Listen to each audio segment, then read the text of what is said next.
What secret obsession is shared by kings, popes, and presidents, Templars, Freemasons, and Founding Fathers, Renaissance masters, modern architects, and NASA? What has been encoded in art, architecture, and urban design, spanning the whole of recorded history up to the present time? These are the secrets in plain sight.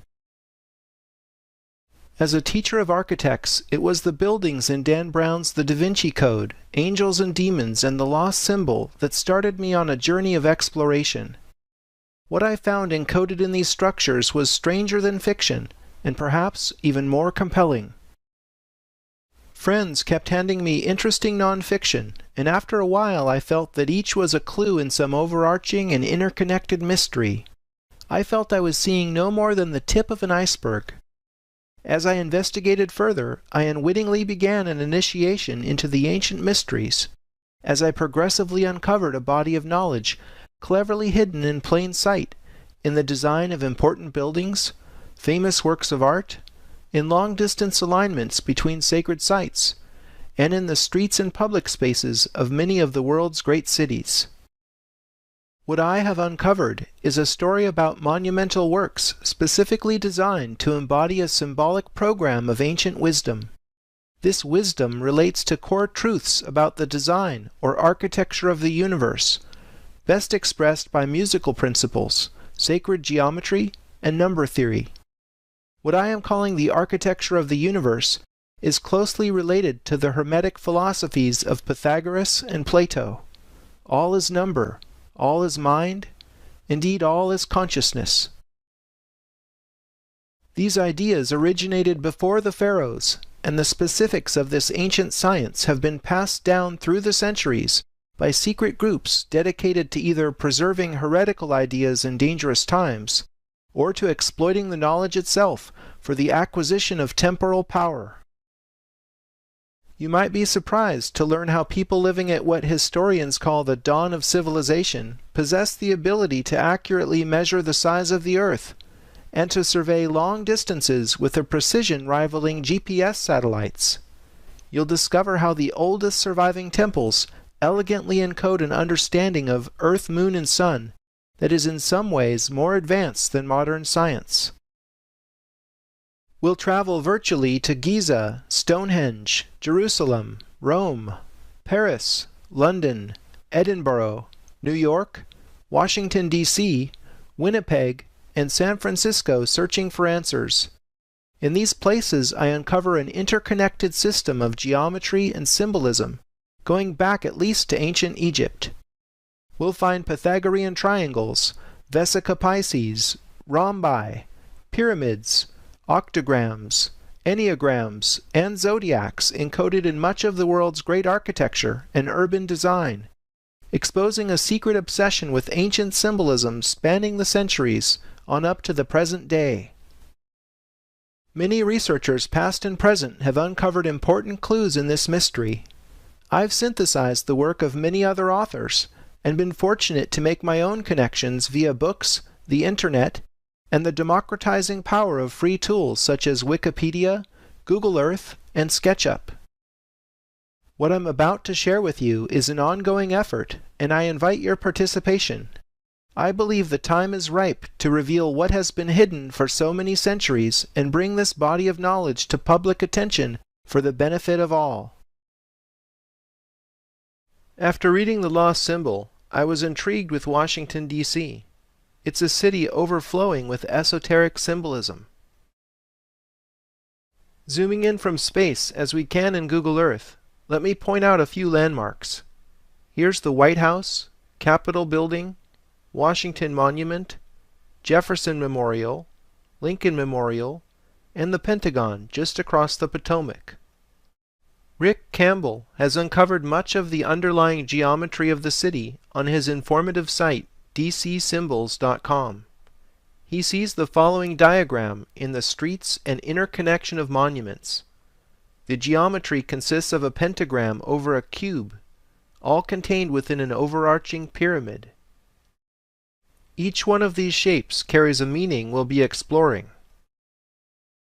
We'll see later in Egypt how the pentagram symbolizes the microcosm, which is everything in the universe, human scale or smaller.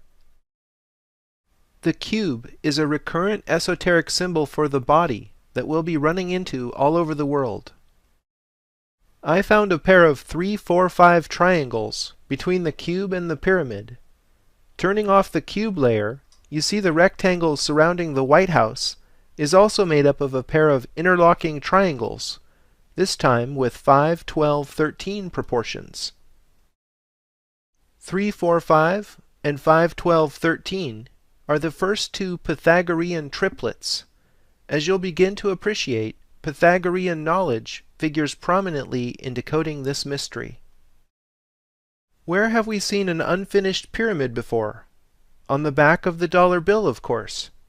If we illuminate the DC pyramid with the same all-seeing eye of providence, we are directed to a specific building. Is this the eye of providence we are looking at, or its older incarnation as the eye of Horus? Either way, what is behind the all-seeing eye of the sun? It's the headquarters of Scottish Freemasonry, which goes by many names, including the Supreme Council, Mother Council of the World, and House of the Temple. This building is loaded with Egyptian symbolism, with a 13-step unfinished pyramid on top, just like on the dollar bill, and 2 giant sphinxes flank the entrance out front. The architect John Russell Pope modeled the 1911 building after the Mausoleum of Halicarnassus, now a part of Turkey. As one of the 7 wonders of the ancient world, it served as tomb of King Mausolus, which is where we get the word mausoleum. The House of the Temple correspondingly serves as tomb of Albert Pike, Sovereign Grand Commander, Confederate General, and the most famous Freemason of his times. Pike wrote Morals and Dogma, the handbook formerly given to new members up until 1974, which details the 33 ranks of Freemasonry. The House of the Temple is where the climax in the lost symbol takes place. Campbell shows how the elevation was designed ad quadratum, which is Latin for by the square. Ad quadratum is a sacred design template we'll see employed in the District of Columbia itself and at Chartres Cathedral. The sunburst above the entry is at the center of the square, and the top corner marks the symbolic apex of the unfinished pyramid. The bottom corner presumably marks the crypt where Pike is interred. Scottish Freemasons are really into the number 33. There are 33 columns in the House of the Temple that are 33 feet high. This is the place where a hard-working initiate can attain the highest 33rd degree from the 33 members of the Supreme Council. 33rd degree Masons are often found in positions of power. Many presidents of the United States were Freemasons. The Grand Lodge of Pennsylvania has a permanent exhibit featuring the portrait and signature of each of these presidents, with a record of their Masonic careers. It is difficult to verify Masonic membership because some members do not make their involvement a matter of public record. However, each lodge keeps its own records. I find it interesting that George Washington, Harding, Eisenhower, Carter, and the younger Bush all chose to be sworn into the office of the president with a hand on this Masonic Bible dating from 1770. One has to be male and believe in a supreme being to seek membership as a Scottish Freemason. They insist their fraternity is not a religion, although atheists are ineligible for membership. Freemasonry is not a secret society, but members are strongly admonished under pain of death not to reveal core secrets. Much of what happens inside the House of the Temple has been pieced together by outside researchers in recent years, and this has been brought forward in Dan Brown's book, The Lost Symbol. Members can rise to the 32nd degree through hard work and study, but only those selected by the Supreme Council may attain the highest 33rd degree.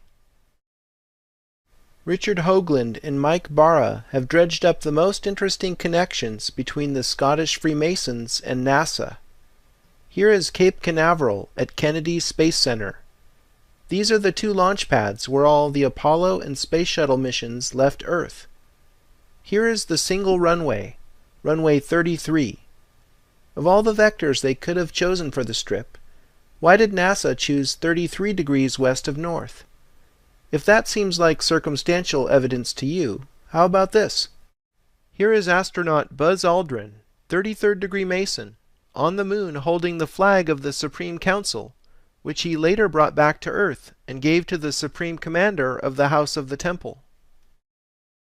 These examples show that the Freemasons and NASA are obsessed with this number. I'm wondering what's so special about 33? Where else does this number appear? Jesus is said to have performed 33 miracles and to have died at age 33. Perhaps this is no coincidence. The Bible says King David, father of the famous Solomon who built the first temple in Jerusalem, reigned for 33 years. In the Kabbalah, or Jewish mysticism, there are 10 Sephiro in the Tree of Life, plus another hidden one called Doth. Adding the 22 paths between Sephiro brings the total up to the magic 33. My theory involves the Schumann resonance. This is the frequency at which the Earth vibrates. Scientists have measured this standing wave at 7.83 Hz, with a wavelength equal to the circumference of the Earth. This inaudible low hum is due to lightning discharges in our conductive ionosphere, causing the planet to actually ring like a bell. If you do the simple calculation, which I've done here in a spreadsheet, you'll see that middle C is 33 harmonics, or 32 overtones above the Schumann resonance. Sound implausible? Think of it this way. Our bodies resonate 33 octaves above the Earth's fundamental vibration. This fits with the ancient Hermetic motto, as above, so below. I find it incredible that the UN emblem divides the Earth into 33 sectors. This has to be more than coincidental. The human spinal column appropriately has 33 vertebrae if you count the fused bones in the lower spine individually. 33 might very well be built into the architecture of the universe. For further confirmation, let's take a look at the Great Seal of the United States of America as shown on the back of a $1 bill. Let's start with the obverse side of the Great Seal. That's the side with the eagle. Most important to our current line of inquiry, let's count the number of feathers on the wings. The left wing has 33 feathers, and the right wing has 32. Could these refer to the 33 harmonics or 32 overtones just discussed in relation to the Schumann resonance? I think Rick Campbell has correctly decoded the controlling geometry. 3 circles with their centers on each other's circumferences form a kind of double Vesica Pisces, if you will. A Vesica Pisces is formed whenever 2 equally sized circles come together, such that their centers are on each other's circumferences. A Star of David emerges from the 3 circles' intersection points. Examining the reverse of the Great Seal, we find the same controlling geometry. Look at the letters picked out of the mottos Annuit Coptis and Novus Ordo Seclorum. Never mind right now what these mottos signify. The letters at the points of the Star of David are A, S, N, O, and M. Rearranging, we get Mason. So to summarize, we've seen how the House of the Temple presides over a street pyramid in Washington, D.C. There is a clear Masonic connection to the office of the President, NASA, and the United Nations. The Scottish Freemasons are obsessed with the number 33, which is echoed in the Judeo-Christian tradition, having a resonance both with the human body and the earth. It's no secret that Masons trace their history back through the Knights Templar. I was amazed to discover there is an urban village straight across the Potomac from the White House called Rosslyn. Many researchers believe one of the Templar factions fled to Scotland after the infamous raid that destroyed their order. Rosslyn Chapel in Scotland was the place featured in the Da Vinci Code, where Sophie learned she was a direct descendant of Jesus, and where she was reunited with her bloodline. Friday the 13th, October 1307, was the date most of the Templars got arrested, had their considerable assets seized, were interrogated and tortured to death by agents of the French king, acting in cooperation with the Pope. Knowing the connections between the Templars, Rosslyn Chapel in Scotland, and the Scottish Freemasons made me take a closer look at Rosslyn, Virginia. Rosslyn has two important features: a dense urban village and the Marine Corps War Memorial. So I drew a line from the center of the Marine Corps Memorial in Rosslyn, Virginia, to the center of Rosslyn Chapel in Scotland. You've got to love Google Earth. The Great Circle Path passes precisely over the apex of the Eye of Providence and the entire DC Street Pyramid, arguably confirming my line of reasoning.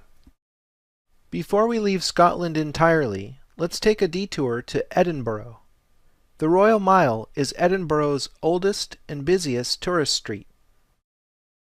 If we measure a line from the facade of Holyrood Abbey, built in 1128 by King David I of Scotland, to the circular tower in Edinburgh Castle, built by the same king, we find that it measures almost precisely 8/7 of a mile. The Royal Mile referred to in Edinburgh is therefore the Egyptian Royal Mile by definition. This is a memorable and important unit because, as Richard Heath shows in his book Sacred Number and the Origins of Civilization, there are exactly 3,456 Egyptian royal miles in the polar radius of the Earth. King David built these structures right at the beginning of the Knights Templars' existence, shortly after the Knights returned from Jerusalem and the Gothic building explosion began. Could King David I of Scotland have been connected to the knowledge the Templars unearthed from the House of David in Jerusalem? Let's return to Washington, D.C. and see how the Royal Mile is encoded there in plain sight. Zooming into the area in front of the Capitol building, many researchers have identified Masonic compasses built into the street plan. The compasses that run along Pennsylvania and Maryland avenues point to the White House and the Jefferson Memorial. The spread of the compasses is 1 royal mile. I might chalk this up to coincidence if it wasn't for the diagram Richard Heath has published in Sacred Number. Heath's diagram is drawn as a grid of equilateral triangles, so every edge measures 1 royal mile. The Jefferson Memorial, White House, and House of the Temple are centrally located on these nodes. The point of the Pentagon facing the White House is at this node. This is simply too much coincidence to have not been the product of intentional design.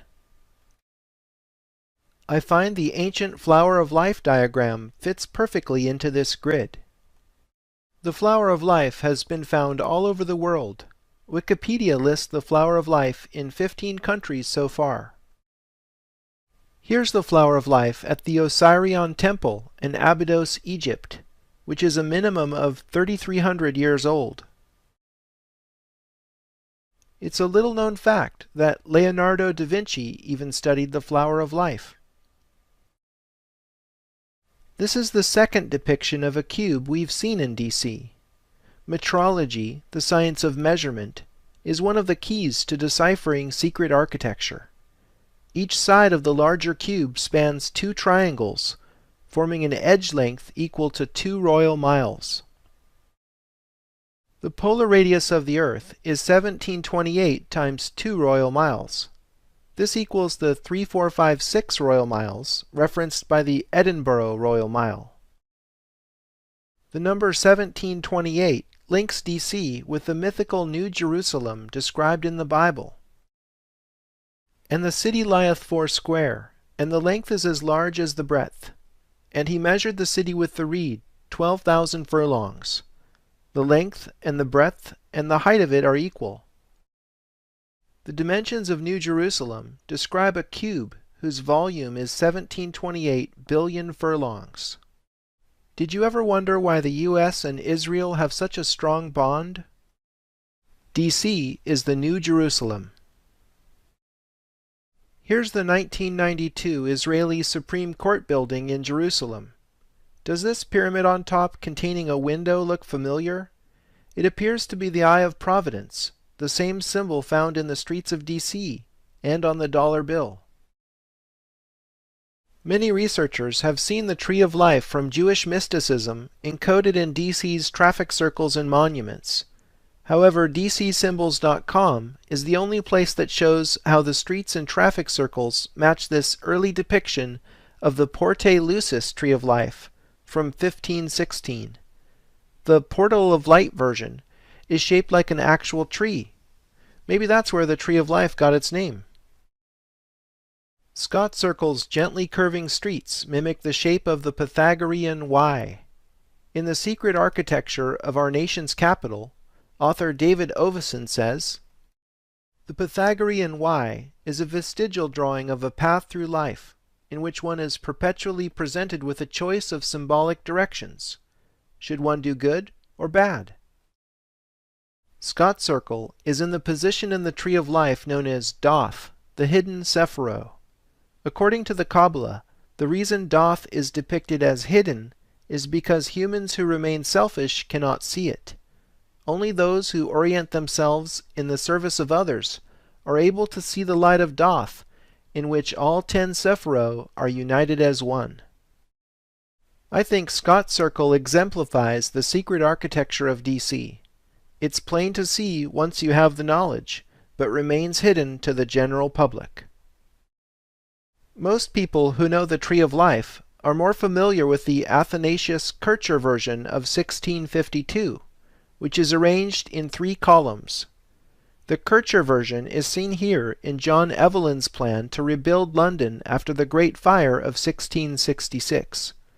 Both he and Christopher Wren submitted plans based on the Tree of Life, although Wren's wasn't as in-your-face as Evelyn's. Neither were actually carried out, but it shows you this kind of esoteric symbolism wasn't anything new when D.C. was laid out a century after the Great Fire of London. As you've seen, there is a deep connection to Judaism, both in the Tree of Life and in the metrology of Richard Heath's larger cube that links Washington, D.C. with the mythical New Jerusalem in the Bible. To understand why both the Flower of Life and Tree of Life are in D.C., you need a 1-minute visual education in sacred geometry. The Flower of Life grows on the Tree of Life. Flower of Life geometry is based on the 2D reality that 6 circles fit perfectly around a central 7th, shown here with quarters. Flowers eventually bear fruit, and with a growth of circles we have the traditional Fruit of Life diagram, containing 13 circles. Connecting the dots reveals Metatron's cube, an important diagram in the study of sacred geometry. It was named after the biblical figure Enoch, who was transformed into the archangel Metatron. Metatron's cube contains the 5 Platonic solids, both in smaller and larger scales, like a fractal. Platonic solids figure prominently in Plato's philosophy, after whom they were named. The dots and the interstices encode the pattern of 2 intersecting Pythagorean tetractyses. This is the pattern on the dollar bill, in what is called glory above the eagle's head. Pythagoreans swore an oath to the tetractys, which was the most important symbol in their secret worship of number. All of this symbolism is interconnected in a system. Masons study for years to understand these things and advance through their degrees. Freemasonry is a remnant of an ancient mystery school. Look at how many lucky 13s are on the obverse of the Great Seal. We've already seen the 13 stars of glory over the eagle's head. In the eagle's claws there are 13 arrows, 13 leaves on the branches hold 13 olives, and there are 13 stripes on the shield. Perhaps having 13 colonies was no accident. Curiously, the eagle only has 9 tail feathers. Everything has a meaning in symbolism. The 13th degree of Scottish Freemasonry is called the Royal Arch of Solomon. It's about Enoch, descent into a vault, the arch, a triangle of gold, a cube of agate, and the name of God. Enoch supposedly excavated 9 chambers, think of the tail feathers, underneath the Temple Mount in Jerusalem, one below the other, each with a supporting arch. In the final chamber he placed a cube of agate, inset with a triangle of gold engraved with the holy name of God. By this sacred geometry, Rick Campbell has shown Enoch's cube is in fact Metatron's cube, the triangle within the cube. The name of God shown in Hebrew is called the Tetragrammaton, the most sacred 4-letter word in Judaism. The letters of the Tetragrammaton are traditionally shown in the Pythagorean Tetractys because it encodes the Shem Ham Porash, or names of God, which in Jewish mystical tradition corresponds to 72 arrangements of the 4 holy letters. The practice of assigning numbers to letters is called gematria. Here we see how the letters in Enoch's triangle encode the number 72, the number of names of God. When you get deep enough into most religions, you eventually encounter a belief in the sacredness of number. Enoch was supposedly transformed into the archangel Metatron when he was 365 years old, his age being an obvious solar reference. Speaking of solar men being elevated to the divine, let's look at the Capitol building rotunda. This center point of American democracy figured prominently in Dan Brown's The Lost Symbol. Investigative mythologist William Henry has interpreted the significance of the Capitol building as the solemn temple at the heart of America. Looking up through the oculus in the Capitol dome, we see Constantino Brumidi's huge fresco entitled Apotheosis of George Washington. The word apotheosis means elevation of a man into God. George Washington is sitting on a rainbow up in the clouds surrounded by 13 maidens and flanked by the goddesses Liberty and Victory. Henry has dug up what was probably Brumidi's inspiration for depicting Washington riding on a rainbow in front of a stargate. Here is Jesus doing the same. Both are man become God. The fresco at the heart of America clearly elevates Washington into some kind of solar deity. 6 allegorical groupings in a hexagonal arrangement tell stories centered on the ancient gods Mercury, Vulcan, Ceres, Minerva, Neptune, and Columbia.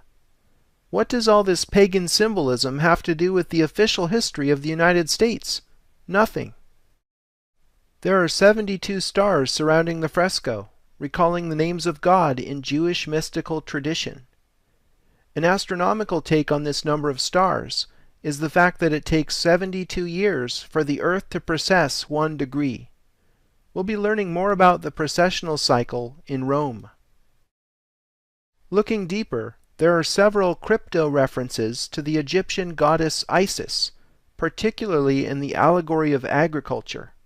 Flora with exposed breast, and young America in liberty cap stand in front of Ceres, goddess of agriculture. A sheaf of wheat is often used to depict the goddess of nature, shown here as Virgo.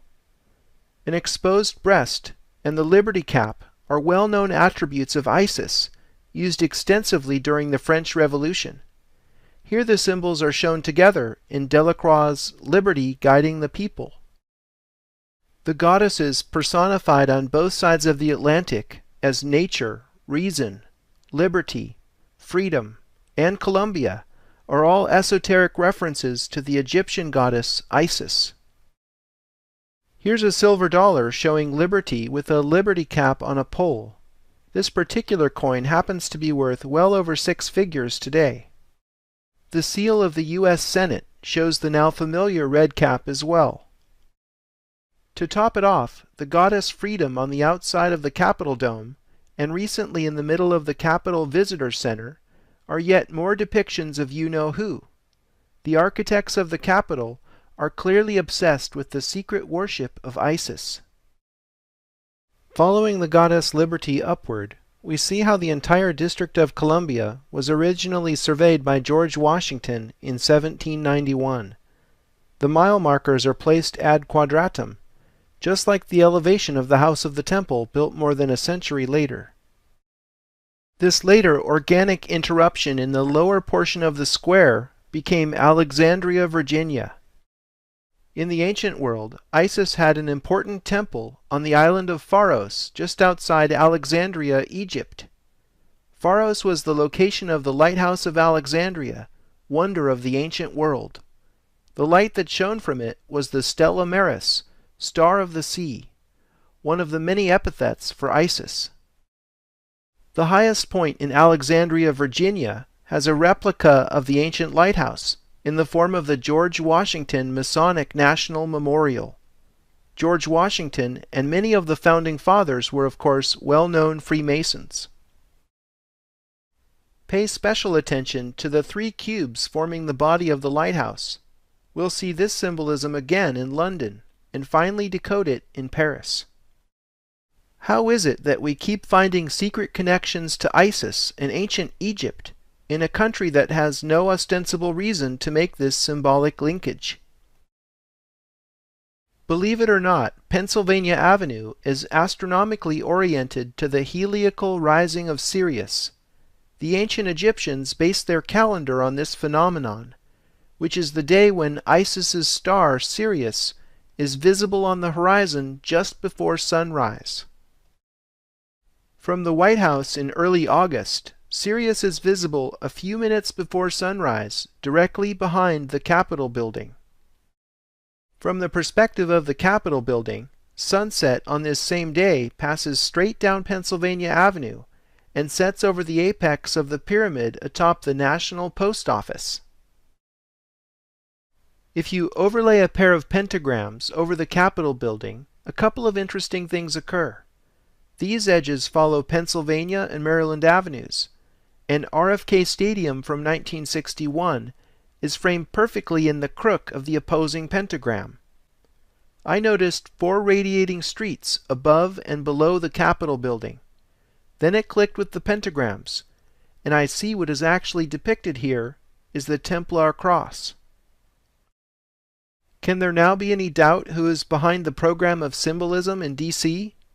The Templars may be long gone, but the Scottish Freemasons remain active today.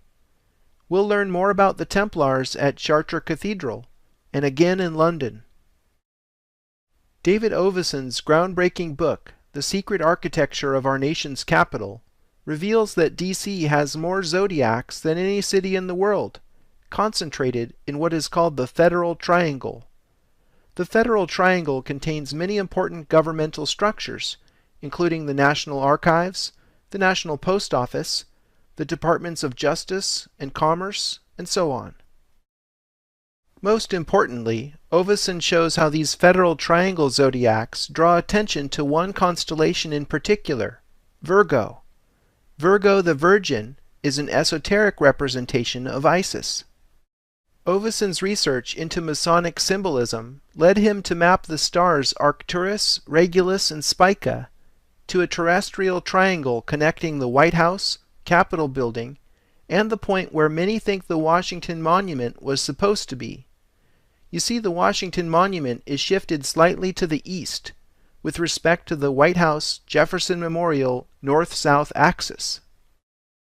Some claim this shift was due to the fact that the marked point is on landfill, and the site where the monument was actually built is on solid ground. In any case, here is that particular stellar arrangement brought down to Earth. We see Virgo over the Federal Triangle, and Leo over the Capitol building. 18th century Masonic French astronomer Jérôme Lalande wrote, "The Virgin is consecrated to Isis, just as Leo is consecrated to her husband Osiris." So Isis is linked with the Federal Triangle, and Osiris with the Capitol building. The Virgin's right hand points to the White House, but her left hand is actually on the Washington Monument. This is very interesting to those who know the Isis story. Could Isis be holding Osiris's golden phallus in the form of the Washington Monument? As the ancient Egyptian story goes, it all started when Set became jealous of his brother Osiris, who was king of all Egypt, and whose girlfriend was the beautiful Isis. Set then deceived and killed Osiris, cut his body into 14 parts, sealed all but one of them in a coffin, and sent it down the Nile. As a final insult, he tossed Osiris's penis into the river. His sister consort Isis was at length able to recover and magically reconnect all of Osiris's parts, except for his penis, which was unfortunately eaten by a fish. Isis fashioned a golden phallus, attached it to Osiris, and brought him back to life with a song. From this experience, the resurrected Osiris became Lord of the Dead.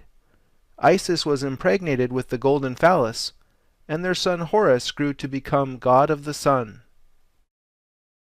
It's the original story of sex and violence, jealousy, incest, and pregnancy. The Washington Monument is an obvious phallic symbol. The Vesica Pisces paths surrounding the obelisk suggest female genitals. Taken together, the symbols represent the joining of Osiris and Isis and the conception of the sun god Horus. Now maybe you think I'm going too far at this point, but take a look at what is above the elevator that goes up the shaft of the Washington Monument, the same ride Robert Langdon took at the end of the lost symbol. Right above the elevator doors there is a bronze sculpture of George Washington, sculpted by French Freemason Houdon, and above that is the winged disc of Horus. What in the world does this Egyptian solar symbol have to do with America? It's a clue to the secret meaning of the obelisk, in the most public of places, but how many actually see it and understand?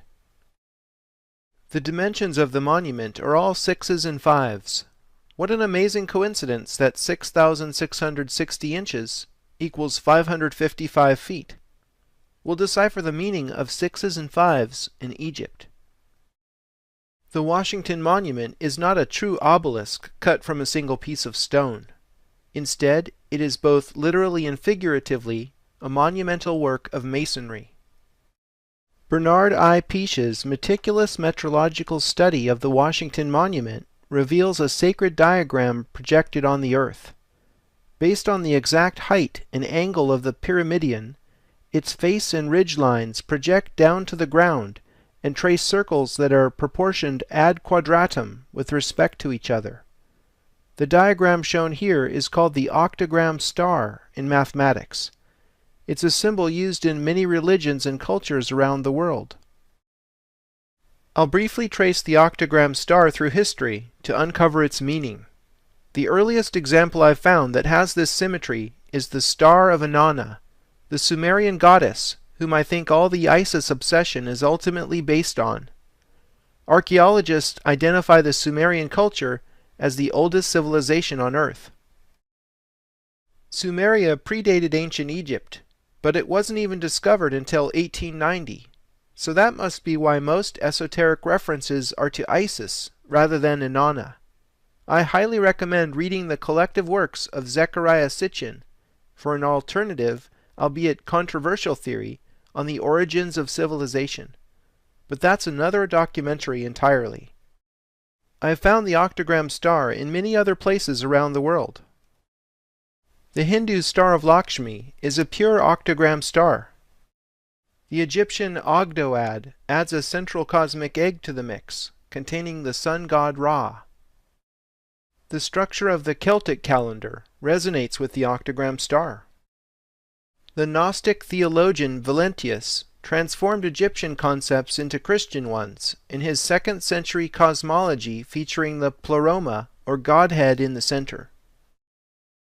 The Buddhist Wheel of Dharma has this as its symbol, incorporating the Eightfold Path. Islam uses the Rub el-Hizb as its symbol. Found in the oldest Korans as a chapter marker, here it is expressed fractally in Muhammad's tomb in Medina. The Eastern Orthodox Church used octagram star symmetry in numerous depictions of Christ Pantocrator and in the Transfiguration. Even the seemingly unrelated Aztec culture produced their calendrical Piedra del Sol having this remarkable symmetry. Finally, the Vatican also encoded this powerful symbol in St. Peter's Square. The ancient Egyptian obelisk at its center is literally a gigantic sundial, with stones in the pavement marking the seasons. So the octagram star is resoundingly a solar symbol, appropriately fitting the male obelisk, which is the primary reading of the Washington Monument. However, female energy is not entirely neglected in the Washington Monument. We've already seen how a stretched Vesica Pisces symbol surrounds the obelisk. Rick Campbell has brought something even more hidden to light. If you draw Vesica Pisces to scale, with the circle's diameters equal to the height of the Washington Monument's 555 feet, the Great Pyramid of Egypt fits perfectly inside the vulva. This is no accident. The architect who designed the Washington Monument must have wanted to secretly link it with the Great Pyramid. The Great Pyramid and the Washington Monument both have phi in their proportions, which is one of the most interesting numbers in mathematics. The last thing I noticed in Washington, D.C. propelled me on a virtual journey around the world. Remember the pair of interlocking triangles surrounding the White House? It struck me that the horseshoe-shaped lawn in the White House backyard looked a lot like the bluestone ring at Stonehenge. That got me thinking how these two triangles together form a 5 by 12 rectangle that has the same proportions as the station rectangle at Stonehenge. Following this hunch, I drew a line from the tip of the Federal Triangle to the center of Stonehenge. Later on, I happened to zoom into New York City when this layer was on, and saw that the alignment perfectly bisects Central Park. That's probably not an accident, so here we go. The angle that this large-scale alignment takes through Central Park matches the interlocking Pythagorean triangle's hypotenuses. 4 such triangles match Central Park's proportions of 5 to 24 precisely. I then wondered, what is this unusual aqueduct doing just under the surface of Jacqueline Kennedy Onassis Reservoir? It seems to mirror the triangle's hypotenuse angle. That's certainly odd, but in my research I've learned to follow so-called coincidences wherever they lead. The aqueduct leads us to the Metropolitan Museum of Art. Getting closer still, we see this variation of the Templar flag in the atrium of the Robert Lehman collection. Incidentally, Albrecht Dürer's esoteric masterpiece, Melancholia I, is in this collection, and we'll study it in Egypt. In case you're thinking I'm imagining connections where none exist, right outside this room is one of the oldest artifacts in North America, a 3,500-year-old Egyptian obelisk from Heliopolis. Note the octagon surrounding yet another solar symbol. There are only a handful of ancient Egyptian obelisks left in the world, even counting those still in Egypt. So when I see one, I sit up and take notice. This obelisk is the twin of Cleopatra's Needle in London. Egyptian temples typically had paired obelisks at their entrances, so the obelisks now in New York and London used to together frame the entrance to a temple in Heliopolis. It was quite a difficult and expensive project in the 19th century, and even today, to transport a 224-ton slab of granite halfway across the planet. Connecting nations with ancient Egypt was apparently a very powerful motivator to the Freemasons who bothered moving these obelisks. Overlaying the floor plan, we see what the aqueduct is pointing to. Literally an ancient Egyptian temple within the Sackler wing of the Met. The Temple of Dendur had to be removed from its original site in order to save it from being submerged by the construction of the Aswan High Dam. In 1965, the government of Egypt presented the temple as a gift to the United States, which was ceremonially represented by Jacqueline Kennedy Onassis. That's quite a coincidence, considering the aqueduct in Jackie's Reservoir led us to the very temple she received. Was the former First Lady playing the role of Isis? While we're in New York, let's take a look at one of the most famous tourist spots and greatest symbols of America, and visit the Statue of Liberty. The authors Graham Hancock and Robert Bauval have researched the Statue of Liberty, and you might be surprised what they have found. French sculptor and well-known Freemason Bartholdi designed the colossal statue originally for the opening of the Suez Canal in 1867. Fellow Freemason Gustave Eiffel, who was later made famous for his Parisian Tower, was commissioned as the statue's engineer. It is said Bartholdi modeled the sculpture after the Roman goddess Libertas. The truth is, Libertas was an echo of the Egyptian goddess Isis. After Bartholdi's Colossus was rejected for the Suez Canal due to financial reasons, he repurposed it as the Statue of Liberty for New York Harbor. It comes as no surprise that the cornerstone for the Statue of Liberty was laid in a Masonic ceremony. Researcher Jim Allison has connected the dots and identified the triangle between Giza, Pharos, and the opening of the Suez Canal. The angle of this triangle matches the slope of the Great Pyramid and looks like the Greek letter delta, which beautifully echoes the Nile Delta. The Colossus of Rhodes was one of the 7 wonders of the ancient world. The giant statue that stood on the island of Rhodes depicted Apollo, god of the sun, who also wore a crown of 7 rays. 7 rays is very interesting in light of the culmination of the initiation ceremony into the cult of Isis. According to 19th century author Edward Schur, after a successful initiate survived all the harrowing tests and triumphed over death by fire, water, and temptation of the senses, he was led into an inner sanctum, where he looked upon a colossal metal statue of Isis, crowned with a diadem of 7 rays. I believe 7 is Isis's secret number. Isis's son Horus was god of the sun, just as Apollo depicted in the Colossus of Rhodes was god of the sun to the Greeks. You'll see that the Statue of Liberty's base star is quite odd, having 11 points. I think this was done to make the number symbolism in the Statue of Liberty fit an important Egyptian structure, the Great Pyramid of Giza, whose height to base proportion is 7:11, like the famous convenience store's name. And if you didn't get 11 from the base star, the height of the statue from heel to top of head is 111 feet, 1 inch. So it all fits now. You see how the Statue of Liberty secretly depicts the Egyptian goddess Isis. Extending the line of the submerged structure in the reservoir that led us to the Temple of Isis all the way to the East River, we are directed to the United Nations headquarters in Midtown Manhattan. The iconic Secretariat's building proportions are based on phi. As you know, this proportion links the structure with the Washington Monument and the Great Pyramid. Did you know the 69,000 square meter site of UN headquarters is considered international territory and is technically not a part of New York City?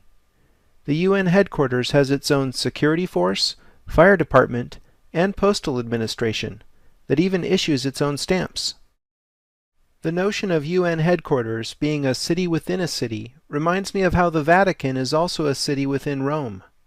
I like to refer to this as a nested city or fractal structure. I was fascinated to discover that the Italian government donated an Arnaldo Pomodoro sphere-within-sphere sculpture to the UN in 1991. The golden ball beautifully represents the concept of a city within a city.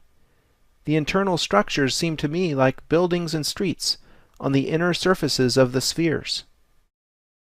I'm intrigued because I've seen 3 other similar sculptures in locations significant to my research.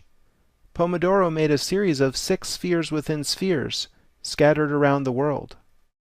Significant sphere-within-sphere locations are the Hirshhorn Museum and Sculpture Garden in D.C., very close to the Capitol building, the De Young Museum in San Francisco, and in the Vatican's courtyard of the Belvedere. We'll be visiting the latter two locations in due course. The Security Council Chamber is the emergency room of the UN, where decisions involving economic sanctions and military action are sometimes made. Notice the horseshoe-shaped desk surrounding 13 chairs located at a rectangular table in the center. The red chairs flanking the central group are arranged in rows of 13. All these lucky 13s are reminiscent of the many 13s on the Great Seal of the United States. The mural in the Security Council chamber is by Norwegian artist Per Krogh, and it contains some highly interesting symbolism. The left arched panel shows a woman opening a window, letting in rays of golden sunlight. The right arched panel shows a man letting a white horse run before the full moon. Sun and moon are symbolized in Masonic lodges by the columns Boaz on the left and Jachin on the right. Boaz and Jachin originally stood in Solomon's temple in Jerusalem. Boaz symbolizes the sun and Jachin the moon. We'll see this symbolism again in the towers of sun and moon at Chartres Cathedral. The Vesica Piscis shape in the center of the mural contains the story of original sin. Young Adam and Eve stand in the background. Lucifer, hanging from serpentine vines in the tree of knowledge, hands Eve the infamous apple. Years pass, and Adam and Eve are shown with arms interlocked, closer to the center of the Vesica Piscis. In time, their firstborn Cain is shown in the foreground at his parents' feet. This unmistakable imagery is strange to say the least in a chamber representing all the nations of the world. The mural symbolizing the security of all nations should probably embrace all cultures and religions, but it clearly has a distinctly Judeo-Christian subtext. You have to look closely to perceive it, but there is a faint circle representing the sun surrounding the Vesica Piscis. Tiny flames can be seen emanating from this circle, which carry through 4 of the mural's panels. Here the sun, or sun, emerges from the center of the Vesica Piscis, or womb. The bird below the Vesica Piscis is a phoenix, standing over the ashes of its parent. The phoenix is a symbol of transformation and of the cyclical nature of time. Herodotus recorded the fact that this mysterious bird has ancient Egyptian provenance. There is a sacred bird called the phoenix.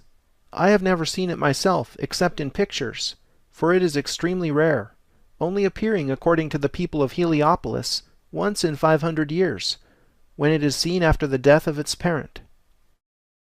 The beast of war is shown slain in an underground crypt, run through with a sword.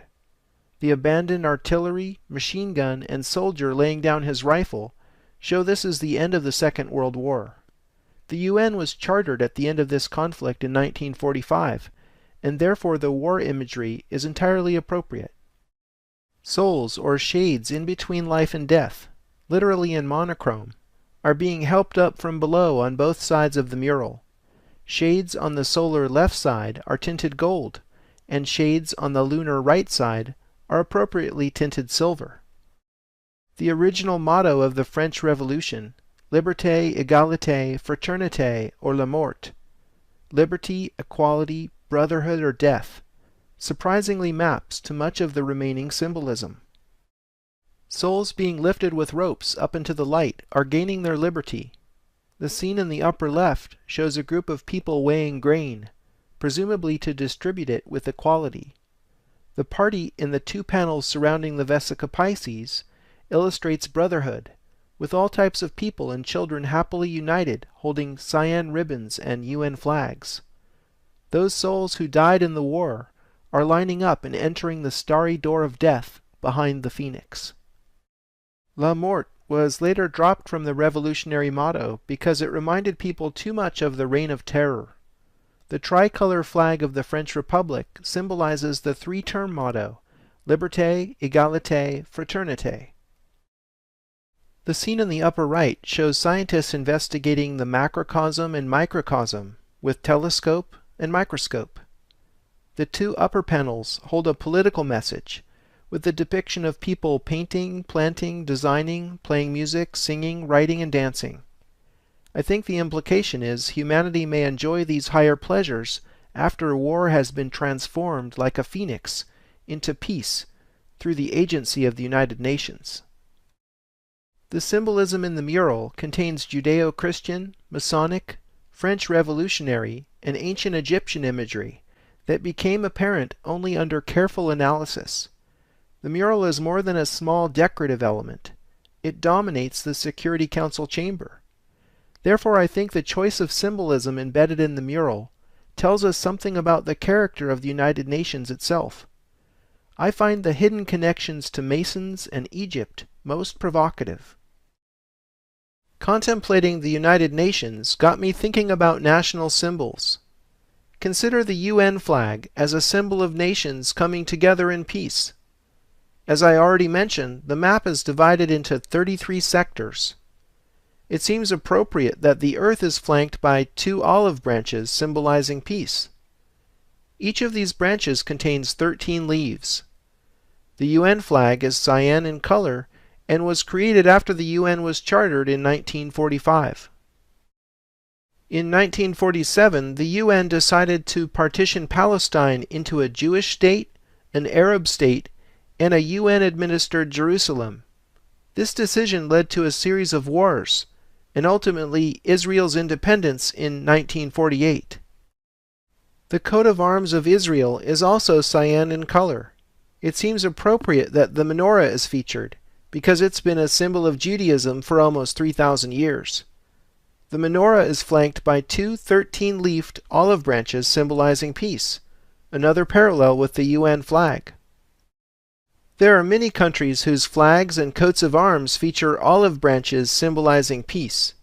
However, only the UN emblem and the coats of arms of Israel, the United States, and the U.S. Virgin Islands feature olive branches having exactly 13 leaves. The U.S. Virgin Islands coat of arms is a modified version of the Great Seal of the United States. The flag of the United States of America also features significant numerical symbolism. There are 13 red and white stripes. 50 stars are arranged in 9 rows, alternating between rows of 6 and 5 stars. We'll learn the significance of the 9 rows in San Francisco and the alternating rows of 6 and 5 stars in Egypt. Picking up the alignment that started at the tip of the Federal Triangle in D.C., through New York City's Central Park, to its endpoint at the center of Stonehenge, we are wondering, why would the Founding Fathers in D.C. and city planners in New York City conspire to link their fair cities with this ancient temple? The reason is simple. Stonehenge is at the heart of the mystery. Let's take a closer look. The first monument at the site was begun during the Neolithic period, around 3,100 years before the Common Era, and Stonehenge was completed during the Bronze Age, approximately 4,500 years ago. Here's a reconstruction of Stonehenge Phase 3 at its height, showing the Sarsen ring with its stone lintels, huge trilithons, and smaller bluestones.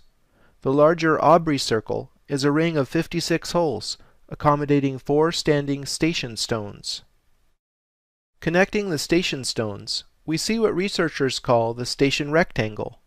The amazing thing is it has precisely the same 5:12 proportion as we've already seen in D.C. and New York City. Now we see where this proportion comes from, as this is surely the oldest known example. The astronomer Gerald Hawkins has shown how the station rectangle encodes specific astronomical phenomena, including cycles of Earth, Moon, and Sun, commemorated by important festivals in the Celtic calendar. Stuckley, one of the founders of the field of archaeology in the 18th century, whose great work was studying Stonehenge, claimed that Freemasonry was a legacy of the Druids, who in turn got their knowledge from the ancient Egyptians. The 7-pointed star inscribed within the Aubrey circle clearly locates the Sarsen ring and frames the horseshoe of trilithons and bluestones. After identifying 7 as ISIS's secret number in New York City, I'm wondering if this 7-pointed star isn't the Star of Isis. The Egyptian civilization was at its height at the time of Stonehenge's completion, and although we have no archaeological evidence physically linking the two cultures, it remains an intriguing possibility. Avebury and Silbury Hill are a short distance from Stonehenge. Archaeologists say both of these monuments were built at the same time as Stonehenge, approximately 5,000 years ago. The late John Michell, said to be father of the earth mysteries, and surveyor and researcher Robin Heath, discovered amazing relationships between all three Neolithic monuments in terms of their precise locations upon the earth. The base of Silbury Hill is 864,000 feet from the center of Stonehenge. The sun's diameter is 864,000 miles. The distance from 51 degrees north latitude to the latitude of Stonehenge measures 10.8 Egyptian royal miles. The mean radius of the moon is 1,080 miles. The latitude of Stonehenge is 17.28 miles from the latitude of Avebury. We learned in DC how 1728 symbolizes the cube. Avebury's latitude is precisely 360 divided by 7 degrees north. Dividing a circle into 7 parts yields the Star of Isis. The placement of Stonehenge, Avebury, and Silbury Hill encode the numbers of the sun, moon, cube, and heptagram star. Please measure these things yourself in Google Earth or with other methods. This hard metrological evidence should completely revise our understanding of prehistory. Early in the 20th century, archaeologists discovered a quarry in the Prestley Hills where the bluestones used in Stonehenge were mined, approximately 130 miles from Stonehenge. Putting aside the practical issue of how the builders transported these large stones to the building site, let's focus instead on an even greater mystery. Heath had surveyed the distance from Stonehenge to an island due west in the Bristol Channel called Lundy. When Heath told Michell that the distance from the center of Stonehenge to a small hill called the Tump at the center of Lundy Island was precisely the memorable number 123.4 statute miles, Mitchell recognized the number from his research, and then all the pieces quickly fit together. A statute mile is equal to 5,280 English feet, and is still used to measure distances on roads in the United States. Michell and Heath drew a triangle connecting Stonehenge, Lundy, and the Prestley mine. Two such matching, interlocking triangles form a rectangle that has the same proportions as Stonehenge's station rectangle, and amazingly is exactly 2,500 times larger. This is the Greater Temple. What is more, the distances in the Lundy rectangle fit ancient Egyptian measure. Robin Heath's brother Richard pointed out in Sacred Number that 123.4 statute miles is precisely equal to 108 royal miles, the same unit that we've seen in Edinburgh and DC.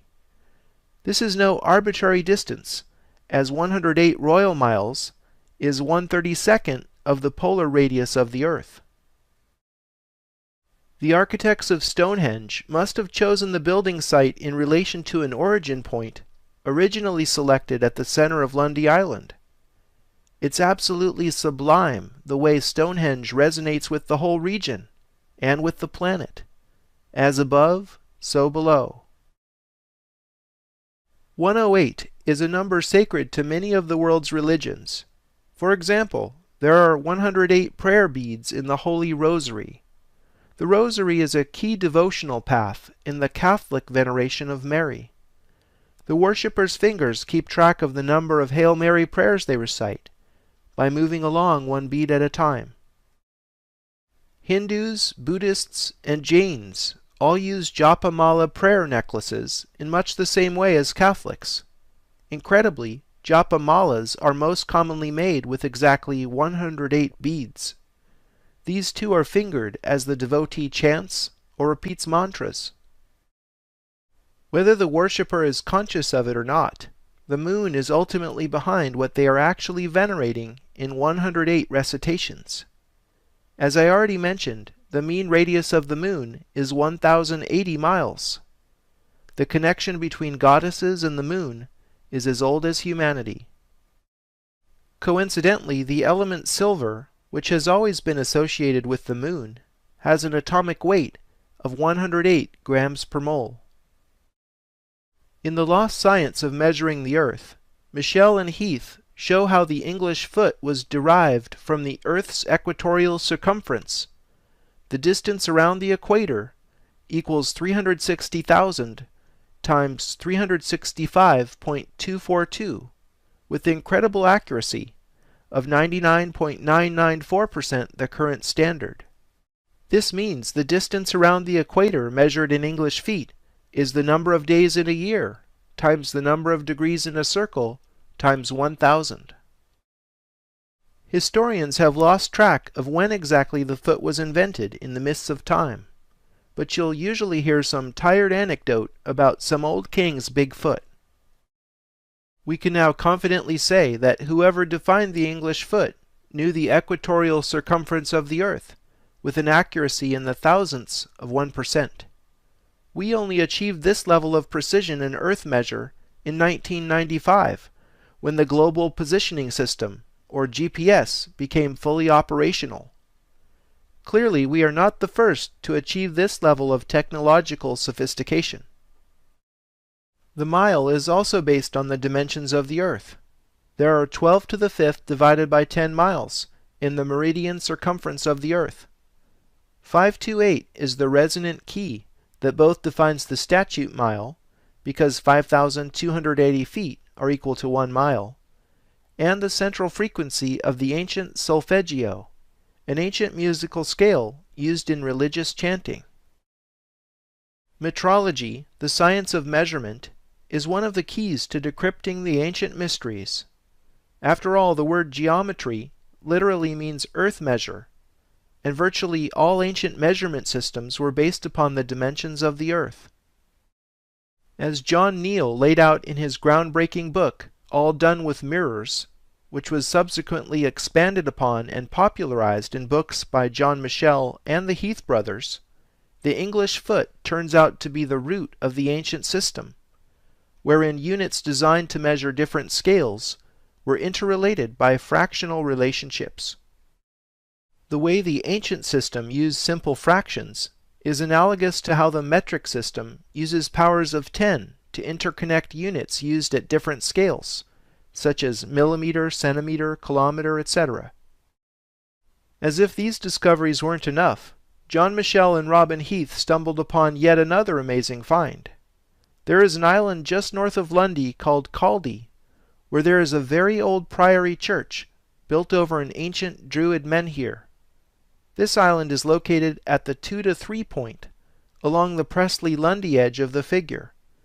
Musicians will recognize this proportion as the 5th, the most fundamental interval in music. If you draw a line connecting Stonehenge with the precise 2 to 3 point, roughly coincident with Caldy, you get the following proportion. If the Lundy-Stonehenge line is 12, then the Caldy-Stonehenge line is the square root of 153. Believe it or not, we'll see this cryptic number 153 again in the Louvre Pyramid and also in the Bible. So what's up with the square root of 153? Simple. It equals 12.369, the number of full moons in a year. So the proportions of the simple diagram encode cycles of sun, earth, and moon. This is far too much to be explained away by chance.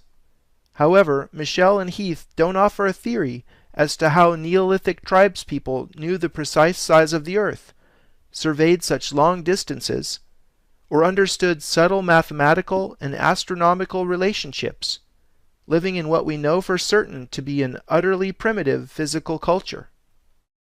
Logically, one must consider the possibility that someone other than Neolithic tribespeople built Stonehenge. Michell and Heath's work sadly hasn't been accepted by the scientists of our times, and is ridiculed as pseudoscience, because their research has exposed how little we really understand about the origins of civilization.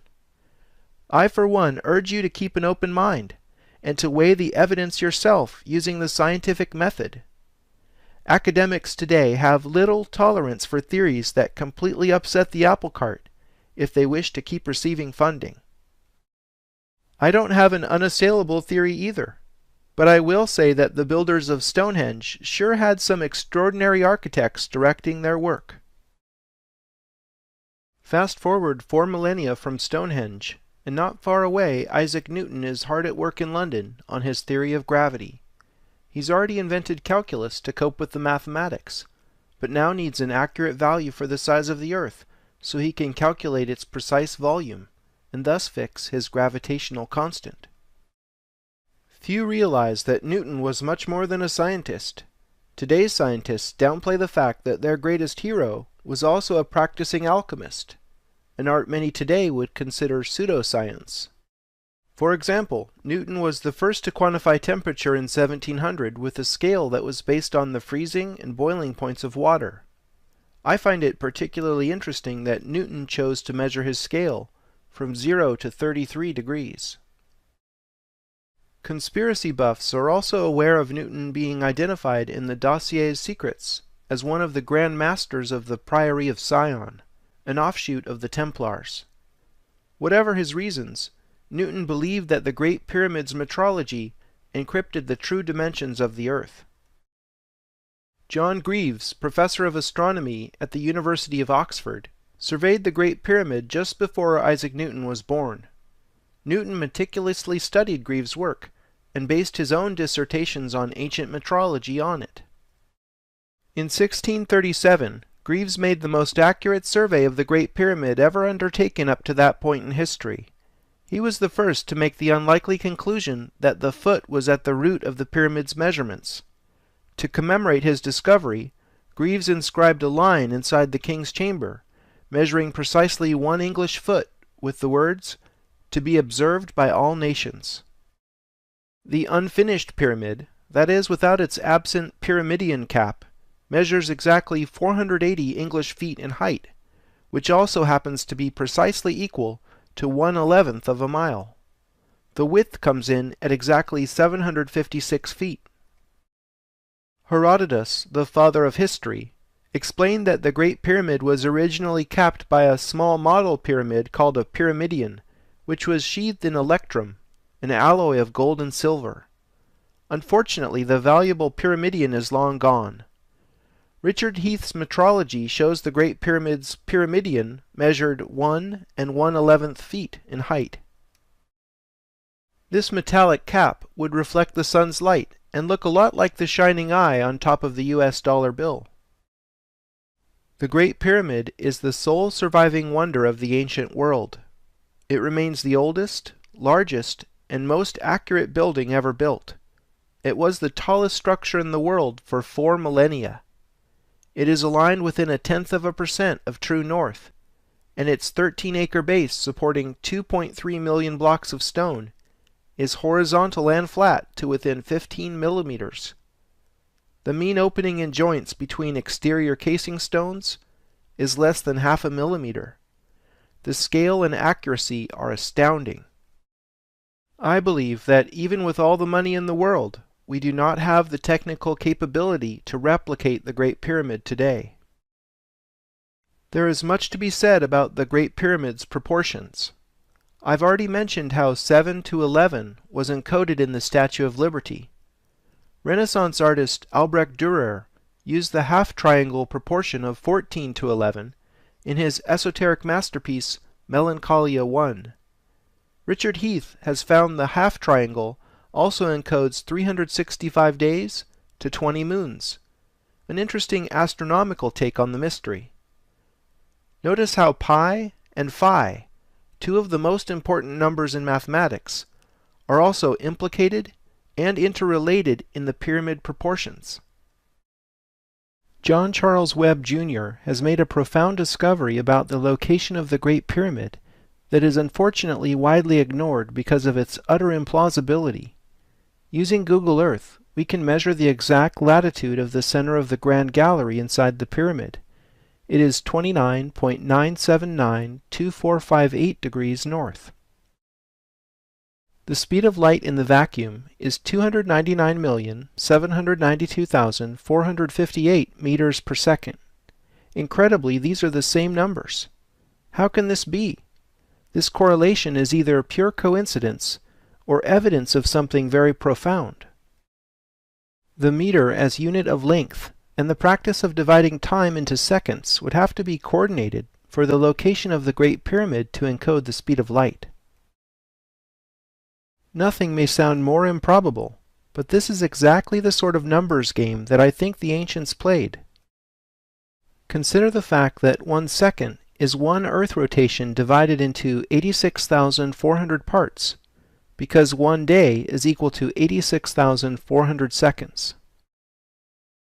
Recall from the Stonehenge and San Francisco episodes that the Sun's diameter is 864,000 miles, and 864 is the number of the Sun. Perhaps the second and the mile were skillfully designed to express this beautiful harmony with the Sun. The kilometer was originally defined by assuming the Earth's meridian circumference equals 40,000 kilometers. In Paris Part 3, you'll learn more about something I call the Canon of 400. For a taste, consider that during a solar eclipse, the Moon perfectly covers the Sun disk.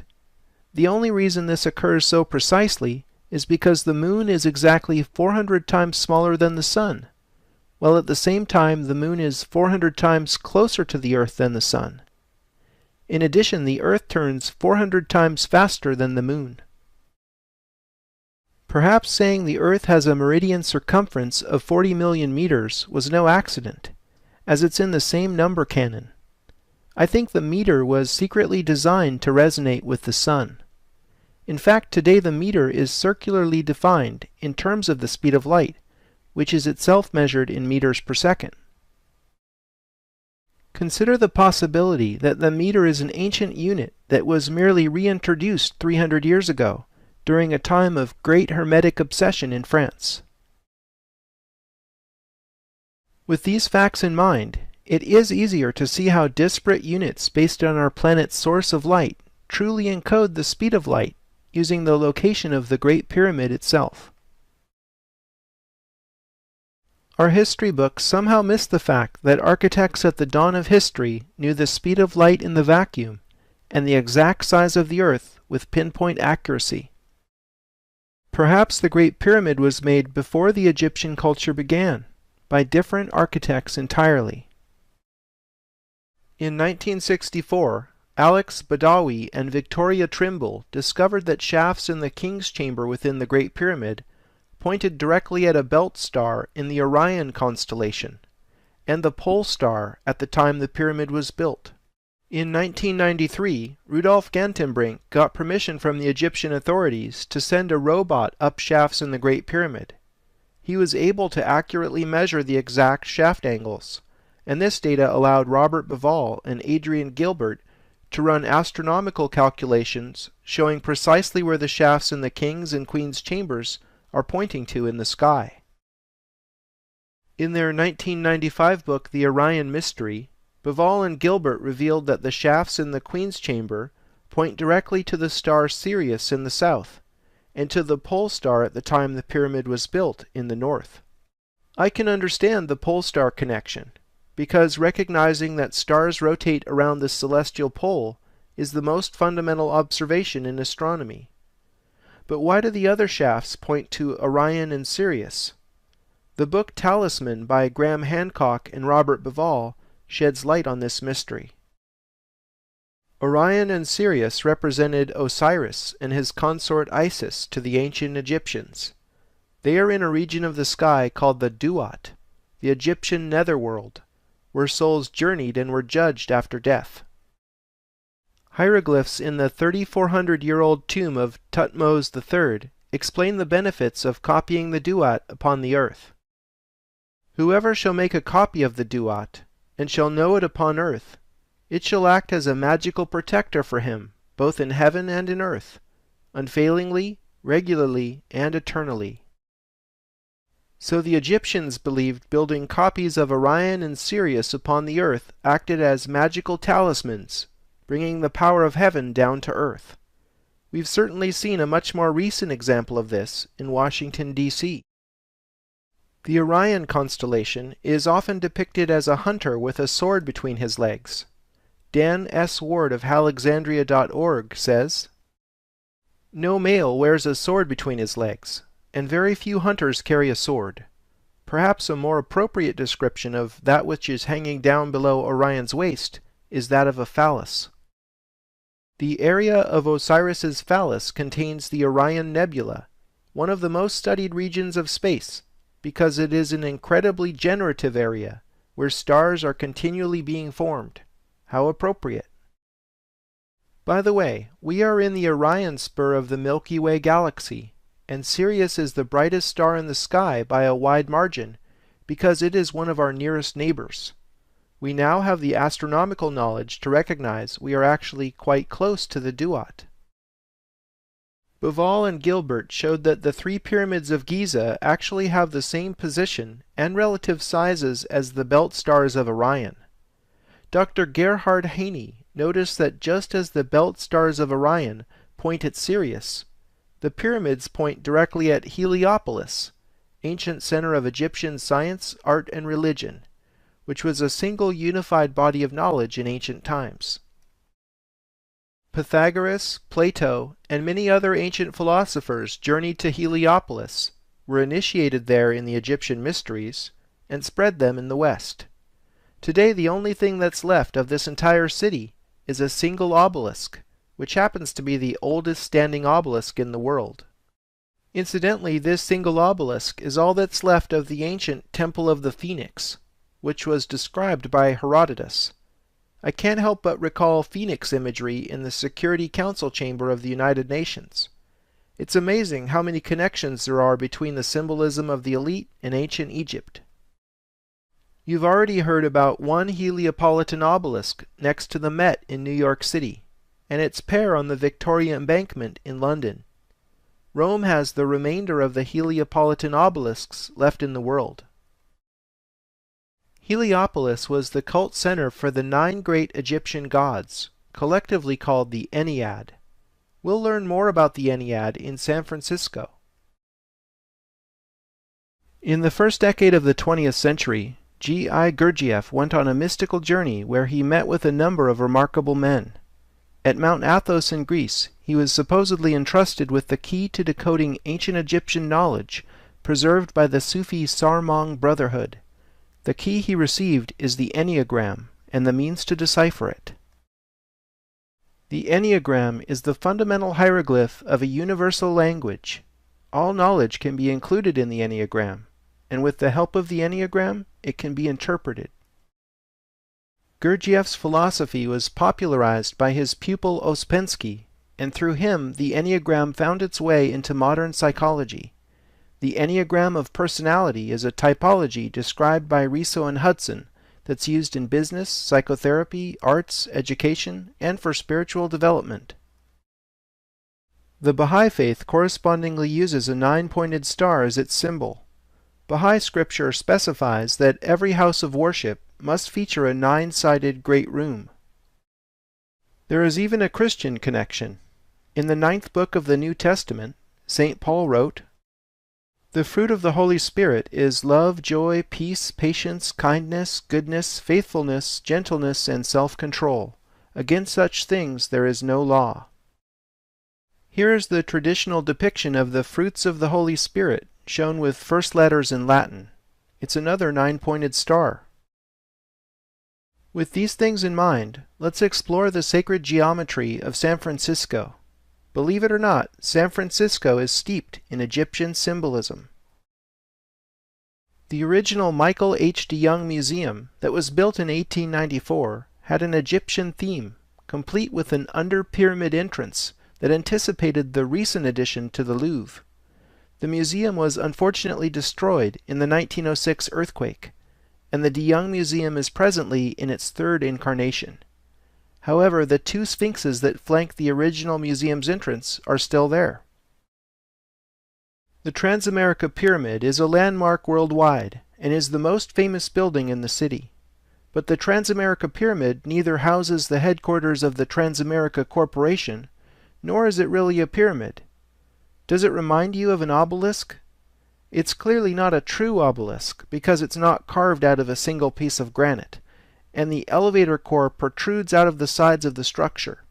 But we can see beyond this modern necessity to perceive its symbolism. The height of the 1972 structure is commonly cited at 853 feet, but this figure doesn't include the glass pyramidion cap and its mast.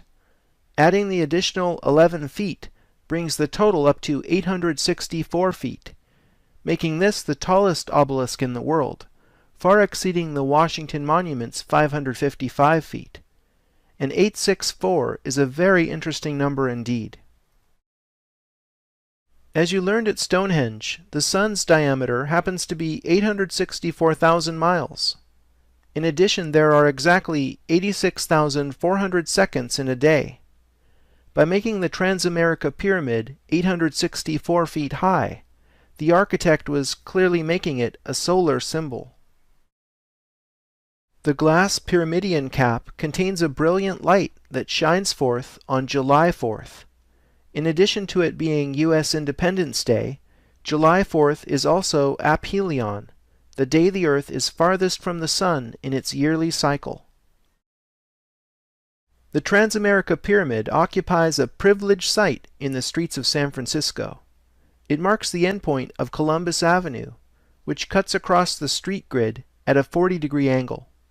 It's funny, but I recognized the significance of this 40-degree angle immediately because I'd just been hired by an architect to make a 3D model of his 9-sided atrium. This incredible synchronicity is what allowed me to make the next discovery. When I overlaid a 9-sided figure on the streets of San Francisco, here is what I found. The Transamerica Pyramid fits at this vertex. Columbus Avenue runs along this edge. The grid of streets matches this edge's 40-degree turn, and most significantly, it appears that Treasure Island was designed to fit this figure.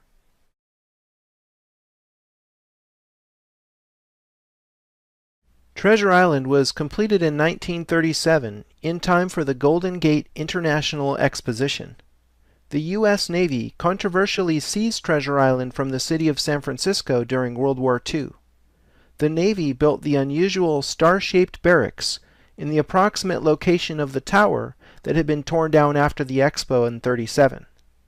The barracks also happened to be exactly at the midpoint of this edge of the diagram. While I'm not certain what the barracks symbolize, their shape and position does seem significant. Masonic author Albert Churchward says the hieroglyph of the risen sun god Horus looks like this. Also, 6 triangles in hieroglyphs means land of the spirits. In any case, the Navy base was recently decommissioned, and Treasure Island is now open to the public. I went there to find the barracks abandoned, but the strange symbolism remains, at least for a little while longer.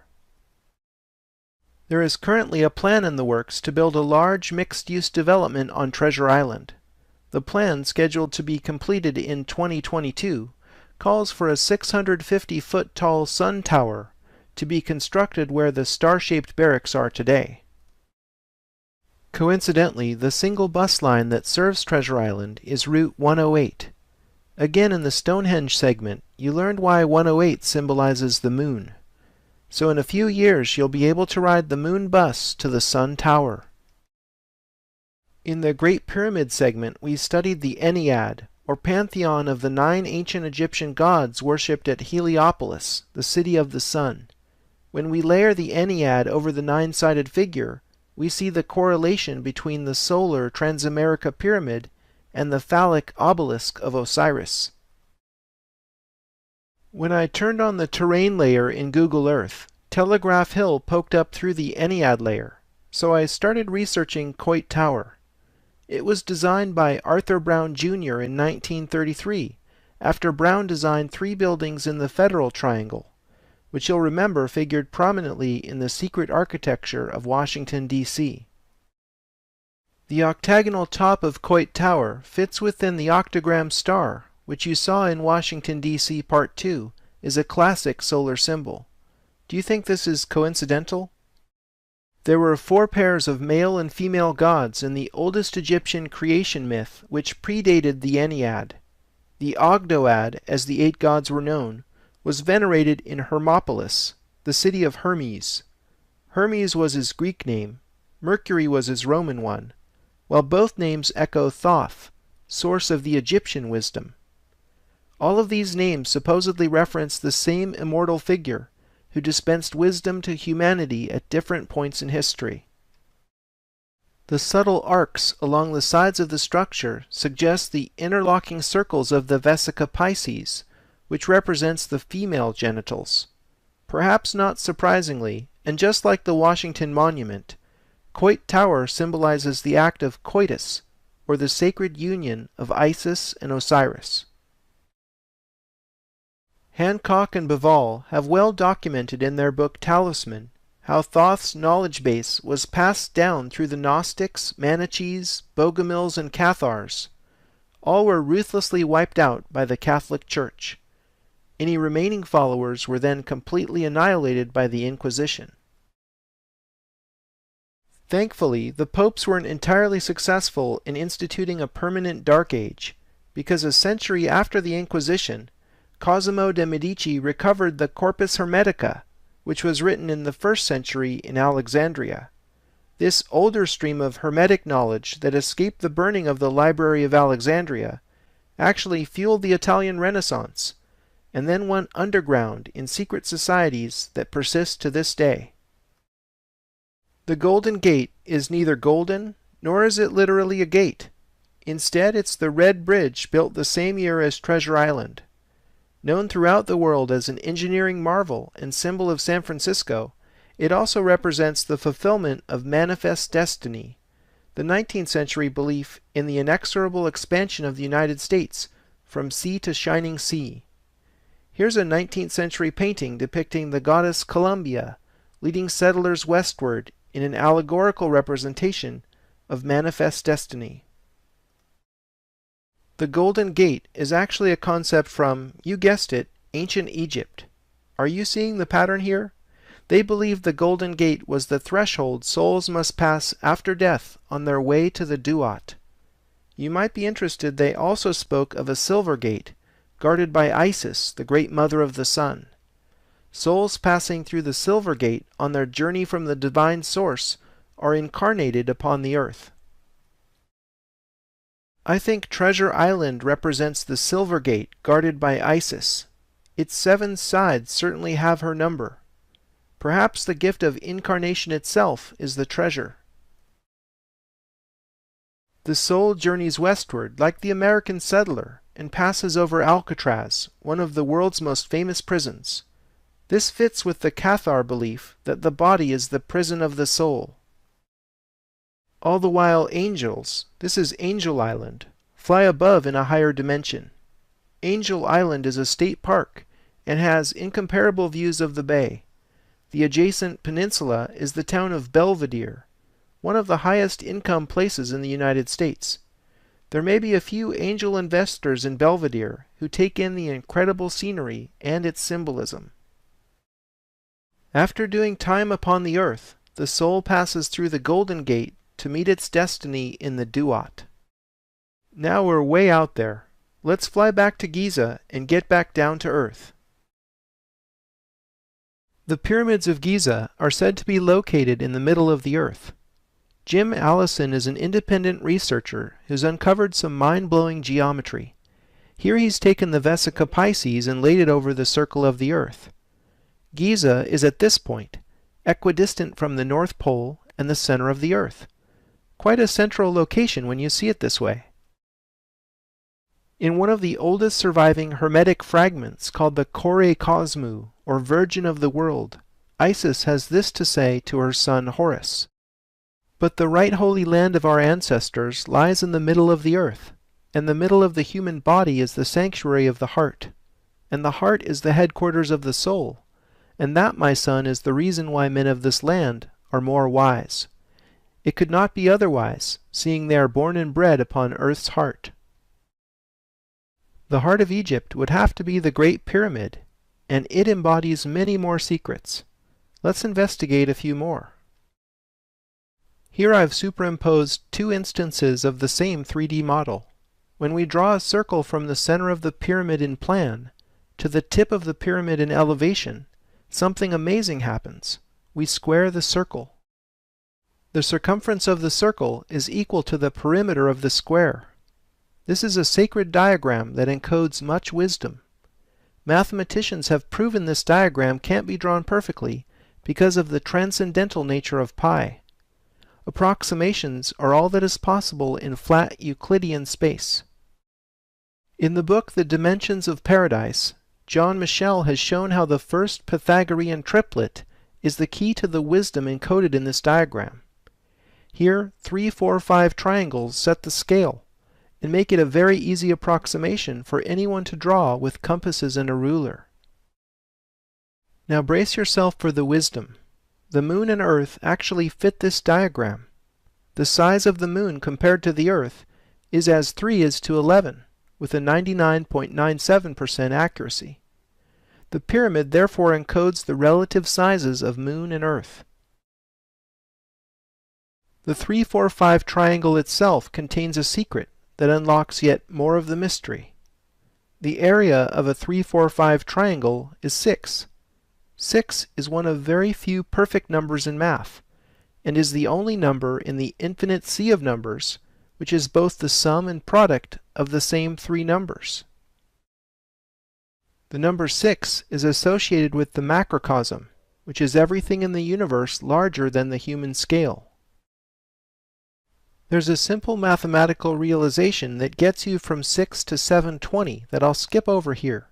Pause the video if you love numbers. When you scale the original diagram by 720, here's what you get: the actual dimensions of the Moon and Earth in miles. The diagram says the Earth's diameter is 7,920 miles, and that's 99.97% accurate. The diagram says the Moon's diameter is 2,160 miles, and that's 99.94% accurate. That's one precise approximation. John Michell called these the canonical numbers for a good reason. When we lay this diagram over Stonehenge, we see that it fits. The dimensions of Stonehenge match the canonical numbers, but with a shifted decimal place and in English feet rather than in miles.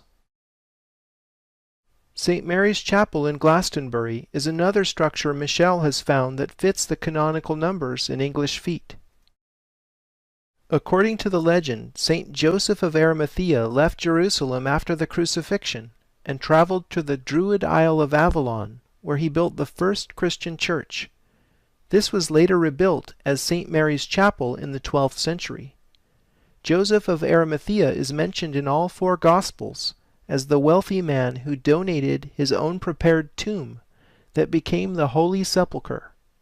Some say Joseph of Arimathea was Jesus' uncle, because he acted like a family member in this regard. In any case, these are the walls that remain from St. Mary's Chapel, and here are its dimensions in English feet. The dimensions fit the canonical numbers, just like Stonehenge.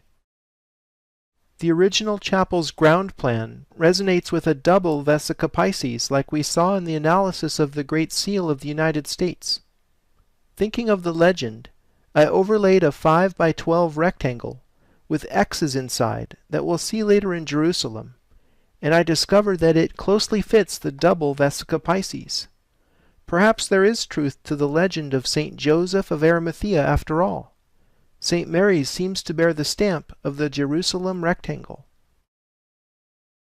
If shifting the decimal place in the canonical numbers doesn't matter, then there must be something special about the decimal system. Consider Pythagoras' motto, "All is number." The most sacred symbol in the Pythagorean secret worship of number was the tetractys. The diagram consists of points arranged in 4 rows, with 1, 2, 3, and 4 points in each successive row. The tetractys symbolizes the 4 elements, encodes pure musical intervals, is the seed for understanding the harmony of the cosmic spheres, and represents the structure of space itself. The sum of the points in the tetractys is 10. The decimal system we use today, known as base 10, utilizes 9 digits plus 0 as a placeholder. In fact, the word digit comes from the Latin digitus, which means finger. We naturally assume base 10 must have arisen from the practice of counting on fingers. Peter Plichta, who is both a physicist and a chemist, has shown in his book God's Secret Formula that there is much more to the decimal system beyond the physiology of our hands. Believe it or not, the decimal system hinges on the number 81. To understand this, bear with me for a moment and see how all the numbers in the decimal system are hiding under 81. Starting with the decimal point, line up all the numbers sequentially like this. The numbers beyond 9 are shown in parentheses because they are not yet in the decimal place system of single digits. Carrying each parenthesized digit into the decimal system yields a repeating decimal. This infinitely repeating number is equal to the reciprocal of 81. All the numbers really are hiding under 81. This is especially significant because there are exactly 81 stable elements in the universe, no more, no less. The periodic table of the elements lists the elements beyond 83 as subject to radioactive decay, but most are unaware of the fact that unstable elements 43 and 61 don't exist anywhere in the universe unless they are synthesized. Plichta was the first to make this connection, and also points out that all 81 stable elements are categorized into 10 types of isotopes, which is another reference to the decimal system. So Pythagoras was right. All is number, and the numbers are in base 10. Rena Shesso's book, Math for Mystics, points out some relevant spooky facts. Not only does the moon move through space 81 times faster than the Earth, but the moon has 1/81st the mass of Earth. Am I alone in thinking this is just too perfect? She also points out that the magic square of the moon is a 9 by 9 square having 81 numbers.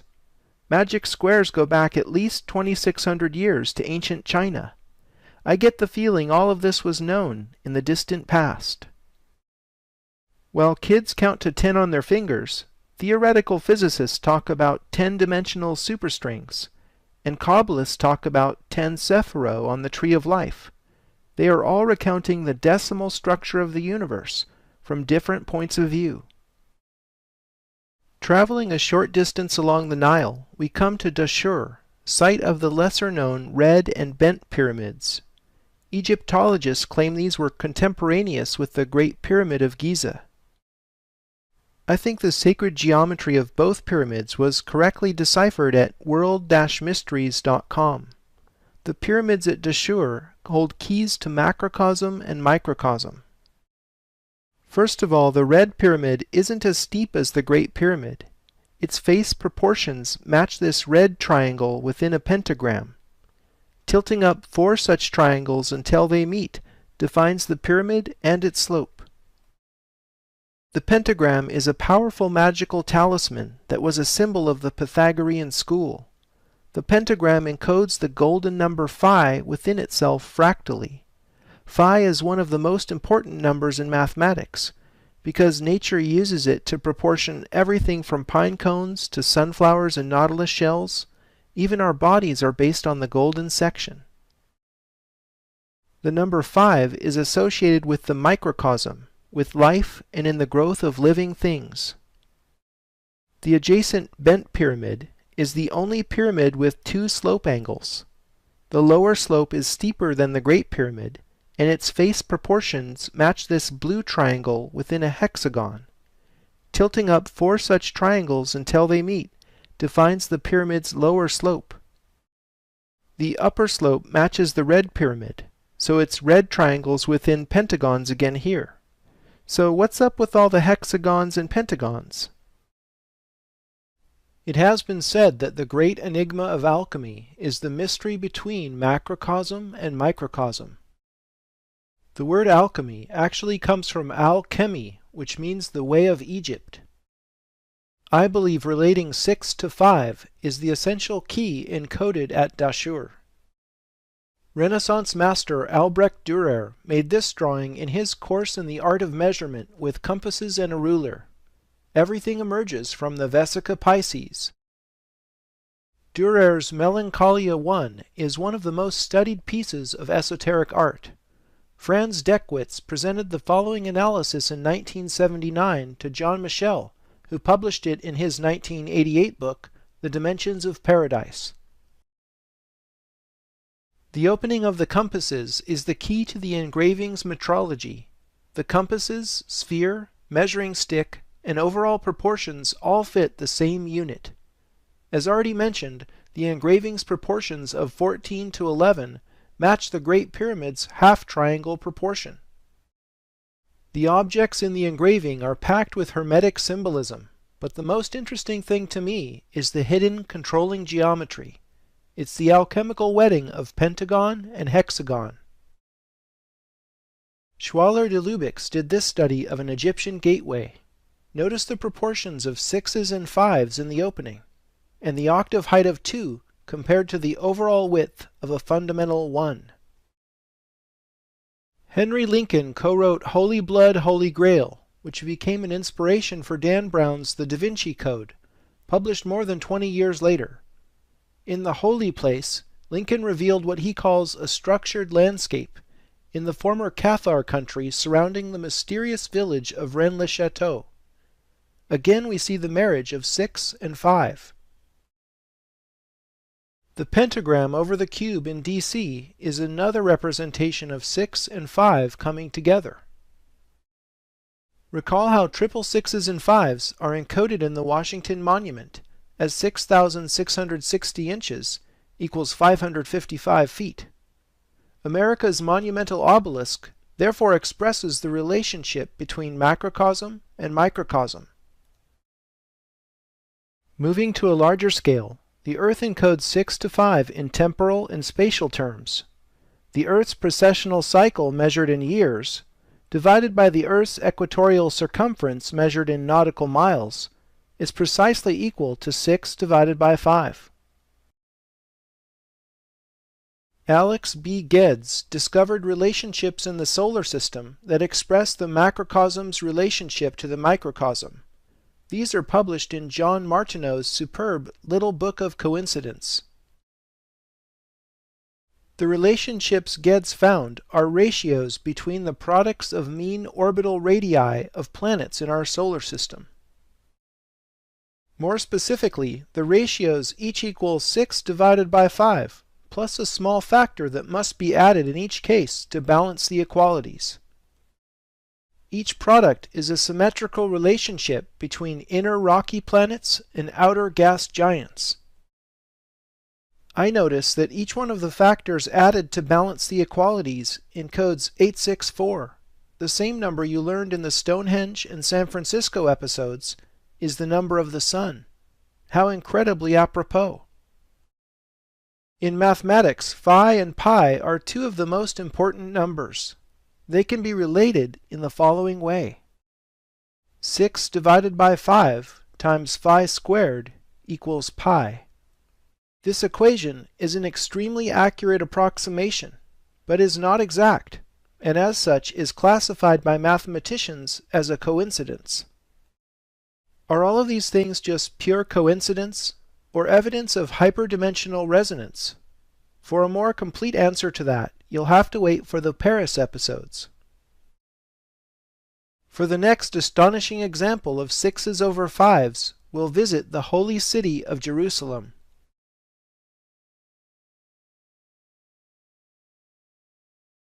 Jerusalem is one of the oldest cities in the world, having been continuously inhabited for close to 6 millennia. The old walled city that occupies an area of less than 1 square kilometer is sacred in Judaism, Christianity, and Islam. The Church of the Holy Sepulchre is the most sacred place in Christianity, where Jesus was both crucified and entombed before rising from the dead. The site where Solomon's and Herod's temples were located is actively debated. The only thing the researchers seem to agree upon is that it was somewhere on the Temple Mount. Locating the temple precisely is a priority for Jews, because the rock of foundation within the temple's Holy of Holies is the most sacred place in Judaism. For centuries it has been assumed that this rock is the same stone whereupon Abraham nearly sacrificed Isaac, and from which Muhammad ascended into heaven, namely the bedrock upon which the Dome of the Rock stands today. You can see in this cutaway how the Sufi shrine was built to worship this bedrock. My favorite theory comes from Dr. Asher Kaufman in 1991. He claims that the Jewish foundation stone is located just north of the Dome of the Rock, in a small section of exposed bedrock currently under the diminutive Dome of the Tablets. The echo of tablets in the dome's name is actually circumstantial evidence suggesting correlation with the tablets of the Ten Commandments. These most famous tablets were stored in the Ark of the Covenant, which of course was located within the Holy of Holies within Solomon's temple. However, the main reason I subscribe to this theory is that it fits the larger geometry of the city, as proposed by John Michel and Christine Rohn in their book 12 Tribe Nations. Michel and Rohn have drawn a 5 by 12 rectangle over Jerusalem, matching the proportion of rectangles we've studied all over the world. The Jerusalem rectangle is anchored in the ancient Jaffa Gate, an opposite city wall corner point here. Its right edge parallels the Temple Mount. Richard Heath showed in Sacred Number that when we draw equal x's within the rectangle, the crossing points pass directly over the rock of Calvary inside the Church of the Holy Sepulchre, where Jesus was crucified, and over the Jewish rock of foundation under the Dome of the Tablets. In other words, these x's precisely mark the holiest spots in Christianity and Judaism. Measuring the rectangle uncovers something more. The length is equal to 1,728 cubits of 1.728 feet each. That's a double reference to the number we learned in Washington, D.C. symbolizes a cube. In Judaism, the Holy of Holies within Solomon's temple had very specific proportions, as described in the Torah. It was a cube measuring 20 cubits on each side. The holiest spot in Islam is Mecca. More specifically, it is the Kaaba within Mecca, which all Muslims are supposed to visit at least once in their lives. Kaaba means cube. Indeed, the object of their veneration is a giant black cube. The word Kabbalah, which means knowledge in Jewish mysticism, also references a cube. In Greek mythology, Apollo and Artemis were born on the small island of Delos. As the story goes, the citizens of Delos consulted the oracle at Delphi to learn how to defeat a plague sent by Apollo. The oracle responded that they must double the volume of their cubic altar to Apollo. This rather difficult problem involving the cube root of 2 was known as the Delian problem in mathematics, which was later solved by the Pythagorean philosopher Archytas. Why are so many of the most important places symbolized by cubes? Recall that the cubit that measures Jerusalem is 1.728 English feet exactly. 1.728 is equal to 6 over 5 raised to the third power. I suggest you do the math to verify this is so. Come to think of it, the word cubit clearly comes from the word cube. So Jerusalem is symbolized by the volume of a cube whose edge length relates macrocosm to microcosm. If you dimension the Jerusalem rectangle in this way, with two depictions of 6 and 5, you'll see the x's themselves as representations of the great enigma of alchemy, namely the relationship between 6 and 5. Perhaps not surprisingly, the cubit that measures 1.728 English feet is actually the canonical Egyptian cubit. Author Ahmed Osman puts forward the controversial but never refuted theory that Moses was actually the Egyptian pharaoh Akhenaten. Both were powerful monotheists who were educated in Egypt. It's certainly a theory worth contemplating. Many of the most significant events in Jesus' life are lined up along an axis. First of all, Jesus spent time teaching his disciples on the Mount of Olives. Jesus rode into Jerusalem on Palm Sunday through this oldest of gates in Jerusalem's city walls, called the Golden Gate in Christian tradition. I can't help but think of the bridge in San Francisco. Here's Giotto's depiction of Mary's parents, Joachim and Anne, meeting at the Golden Gate. In Jewish tradition, this same gate is the one through which the Messiah will enter Jerusalem at some unknown point in the future. However, Suleiman the Magnificent sealed off the Golden Gate in 1541, literally to prevent the Messiah's entrance, and the Golden Gate and Temple Mount remain under Islamic control today. As you know, this tension between Muslims and Jews has persisted up to the present day. Jesus upset the money changers' tables in Herod's temple here, if we accept the Kaufman theory as to the location of the Second Temple. The Garden of Gethsemane is the place where Jesus prayed the night before his crucifixion. This is the place where he is said to have sweat drops of blood. As tradition has it, the crucifixion happened at Calvary, and his body was placed in the Holy Sepulchre just a few dozen feet away. Isn't it amazing that most of the important events in Christianity took place along an axis connecting the center of the X's in this diagram? Before we leave Jerusalem, I want to detour to a place you'd probably never expect me to go. Winnipeg, Canada. It's the capital of Manitoba, eh? Architectural historian Frank Albo has discovered the Manitoba Legislative Building is not only a reconstruction of Solomon's Temple, but is loaded with secrets in plain sight.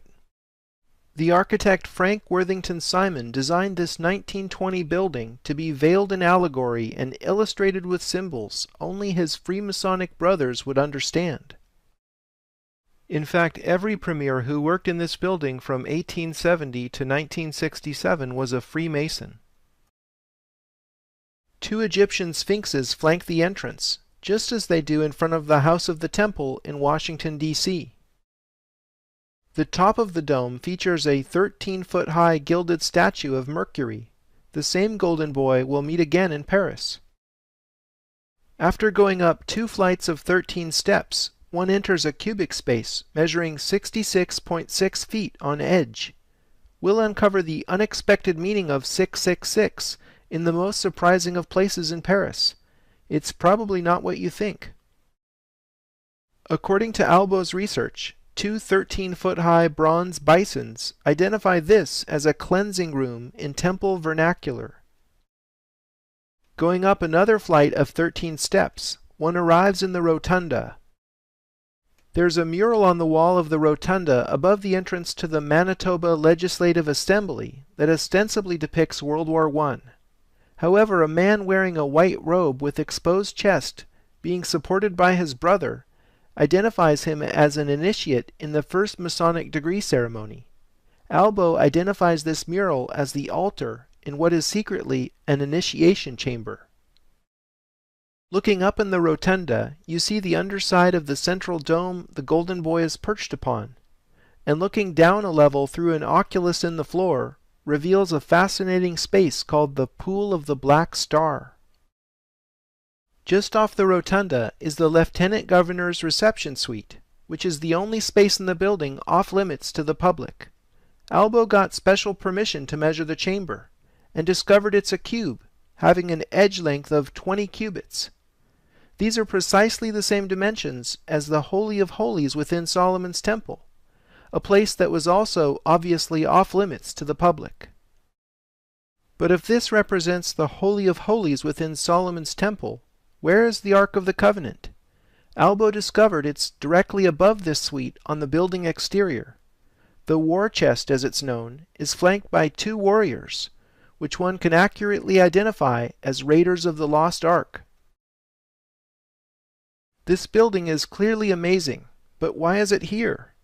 Albo points out that Winnipeg is at the geographical center of North America. The black star at the heart of the legislative building was deliberately placed upon this naval point. Okay, but what is the building really doing? I think the Manitoba Legislative Building was designed as a magical talisman to harvest, or in some sense control, the energies of North America. Consider a much older example of this type of talismanic magic. Old Sarum, which is the center point of ley lines in England, dates from the same era as Stonehenge, Avebury, and Silbury Hill. This radiating topology reminds me of one other magical artifact, the sun disk worshipped during the reign of King Tut's father, the pharaoh Akhenaten. If you think believing in magic is childish, consider Walt Disney's so-called Magic Kingdom. Did you know Disneyland has a mysterious Club 33, which is not open to the general public? We know from studying DC how important the number 33 is to Masons. Club 33 memberships cost $20,000, and it's the only place in Disneyland where alcohol is served. There's clearly more going on in the Magic Kingdom than meets the eye. I think the black star at the center of North America holds a much deeper secret. Physicist Nassim Haramein, whom you'll hear more about in Rome, believes that Moses took a compact power source out of the Great Pyramid and placed it inside the Ark of the Covenant before he left Egypt. Haramein showed how the Ark fits precisely within the misnamed sarcophagus inside the king's chamber within the Great Pyramid. It was misnamed because no mummy has ever been found in an Egyptian pyramid. By the way, the granite box's exterior volume is exactly double its interior volume, a mathematical relationship echoed thousands of years later in the Delian problem that plagued the Greeks. Considering the evidence, I think the Ark was an Egyptian artifact before it became the most sacred object in Judaism. In any case, Haramein believes the power source inside the Ark was a mini black hole. During their exodus from Egypt, the Bible says the Israelites followed a pillar of cloud by day and a pillar of fire by night. Haramein claims the mini black hole stored in the Ark would have produced just such a fiery vortex, rising like a pillar. Haramein's physics show that stars are really black holes under a mantle of trapped matter. Sunspots are black because they literally are vortices in the mantle that expose the black hole inside the sun. The pool of the black star reveals this great cosmic secret to those who can decode the secrets in plain sight. Perhaps there is nowhere else in the world with more layers of history and symbolism than Jerusalem. I can think of no better example of this than in the Church of the Holy Sepulchre. Its architecture is a patchwork made from so many untold layers. Calvary Chapel is built on the first foot or so of the rock upon which Jesus is said to have been crucified. Excavation that took place in 1973 revealed a chapel some 15 feet under this rock, called the Tomb of Adam, where the first human skull is said to be visible in the rock face. In fact, the term Calvary comes from the Latin Calvariae locus, which is Golgotha in Greek, or place of the skull in English. Prior to the first Christian emperor Constantine the Great repurposing this site as the Church of the Holy Sepulchre, it had been a temple of Venus. Before the Romans worshipped Venus, she was known in the Greek world as Aphrodite. And if we dig deeply enough, we find yet another layer on top of the Egyptian Isis. The notion of Christianity layering Egyptianism is nothing new. Here is Albrecht Dürer's Renaissance depiction of the Man of Sorrows by the column. Note Christ's unmistakable Egyptian crook and flail posture. This is Dürer's secret depiction of Christ as Osiris, the resurrected God. Dürer then shows Christ being flagellated with said symbols in this later etching. Here is Osiris with his characteristic crook and flail in the Egyptian Book of the Dead. Osiris as Lord of the Dead presides over the weighing of souls ceremony.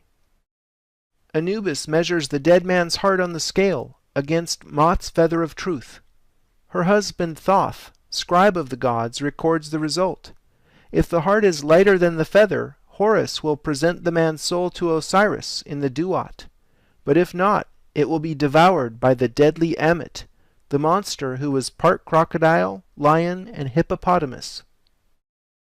Mot is currently personified as Lady Justice, holding scales and sword. Lady Justice adorns courthouses around the world. Here she is in the old Supreme Court chamber in the U.S. Capitol. The scales of justice were also used in Christianity in the Last Judgment. Here are 15th century depictions, showing souls being weighed and judged. The beasts of hell certainly recall the terror inspired by Ammit. Spell 125 in the Egyptian Book of the Dead lists what later became the Ten Commandments in Judeo-Christian theology. Everything goes back to Egypt. If you ask someone off the street where the holiest spot in Christianity is, you probably won't hear the Church of the Holy Sepulchre in Jerusalem. Most will think of St. Peter's Basilica in Rome. The word Peter literally means rock, and when Jesus said, "Upon this rock I will build my church," Simon became Peter. Thinking on all the rocks I'd been studying in Jerusalem, it was natural for me to draw a line from the rock of Golgotha to the tomb of St. Peter in Rome. Here we go again.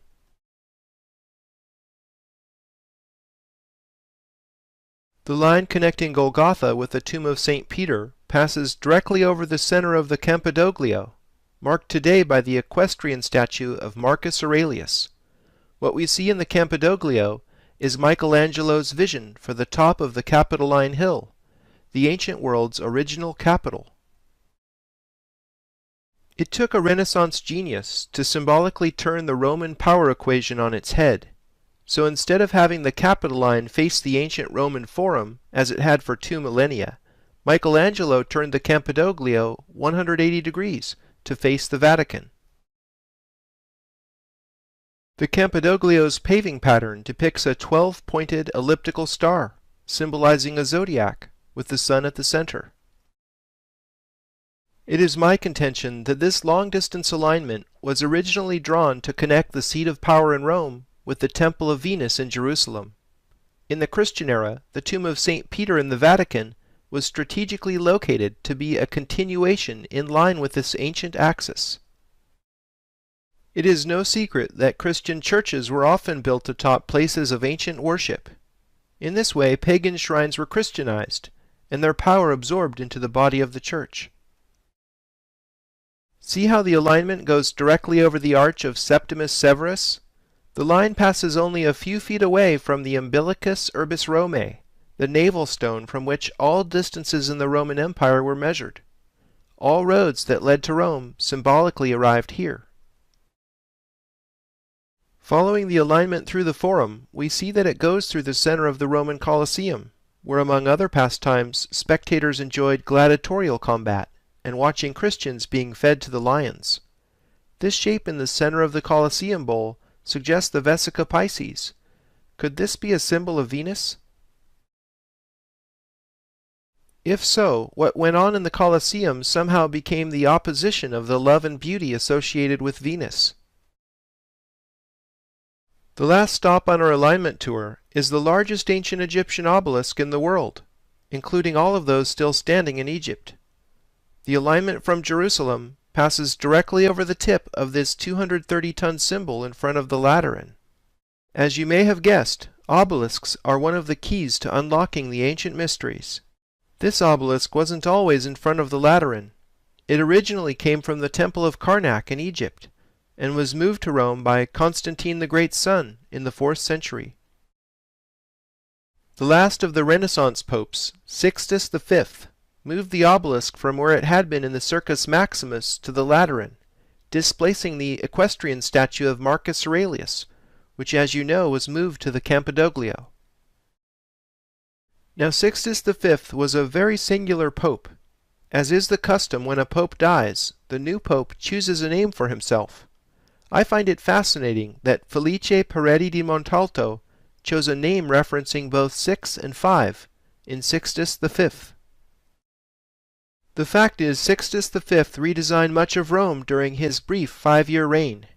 He considered moving the Church of the Holy Sepulchre in Jerusalem to Rome, but the logistics proved to be too much. He did, however, succeed at moving 4 gigantic Egyptian obelisks within Rome, completing the Dome of St. Peter's, opening 6 streets, building 14 fountains, and much more. Roman emperors were the first to rate Egypt in antiquity for its obelisks. By repositioning these obelisks in Renaissance Rome, Sixtus V was motivated by something other than Catholicism. Researchers Jan Witcherink and Aaron Parlier reveal much of what Sixtus V was up to. The red line shows a pair of obelisks aligned to the summer solstice sunrise. The blue line shows another pair of obelisks aligned to the winter solstice sunrise.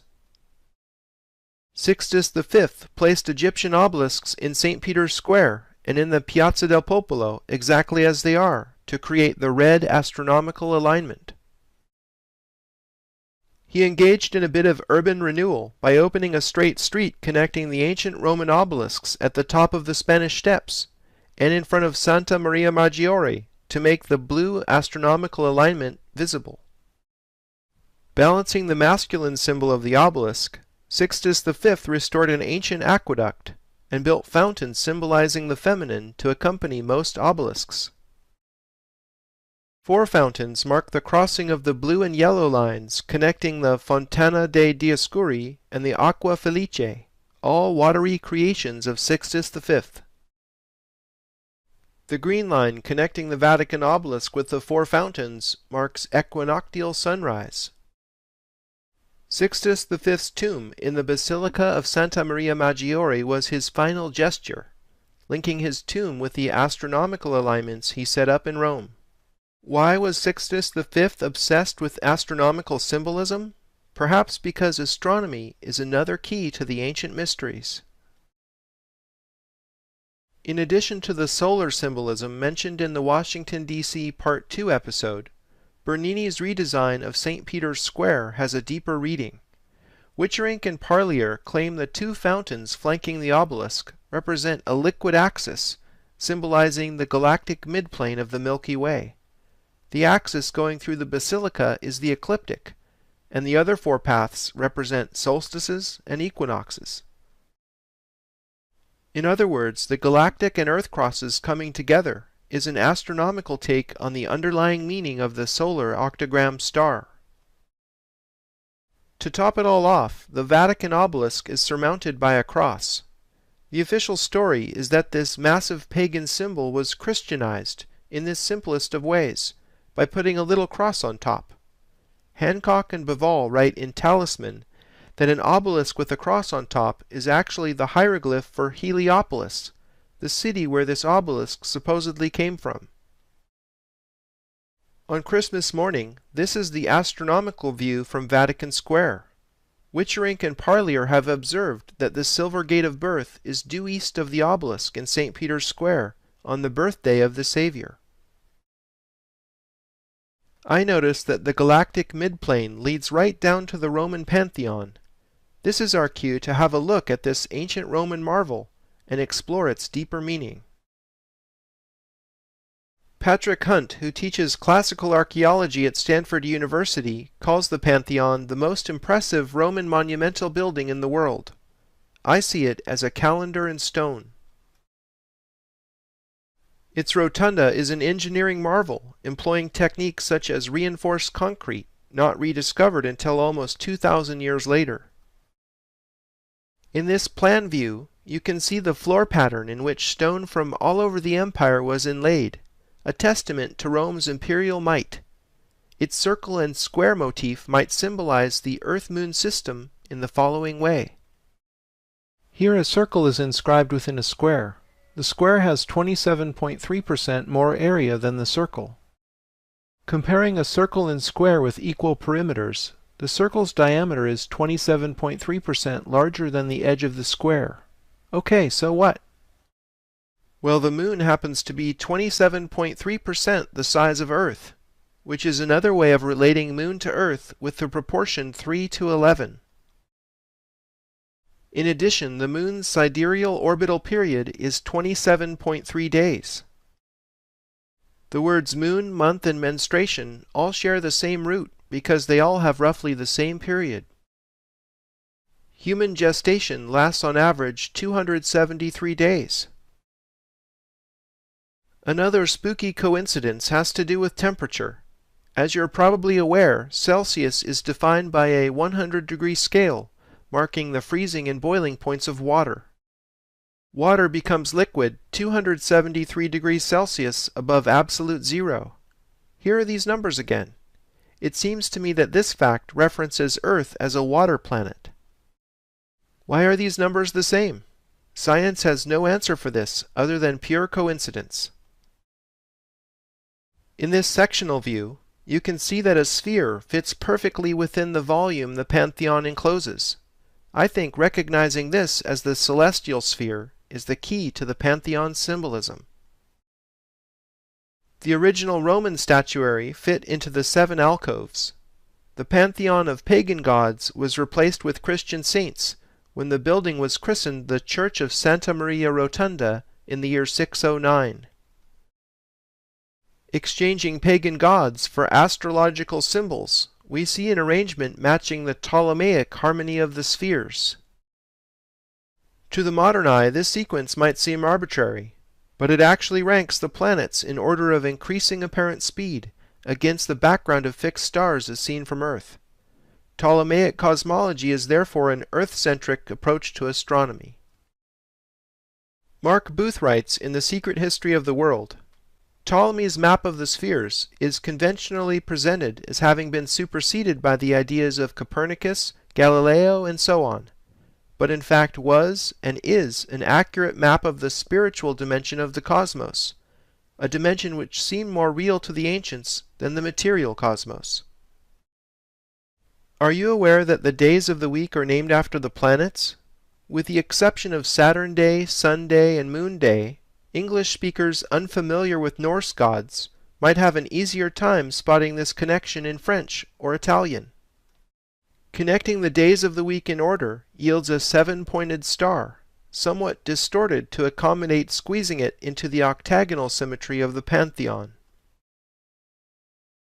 Looking up in the rotunda, you see the oculus, or central void in the dome. The oculus is the sole source of illumination in the interior, so it clearly symbolizes the sun. The 5 rising tiers of coffers might represent the 5 planets visible with the naked eye from Earth. The 28 divisions around the circumference is where things really get interesting. It is my contention that the 28 rays represent days. Consider a month of 4 7-day weeks lasting 28 days. 13 such months add up to 364 days. The extra day needed to round out a 365-day year is where we get the phrase, a year and a day.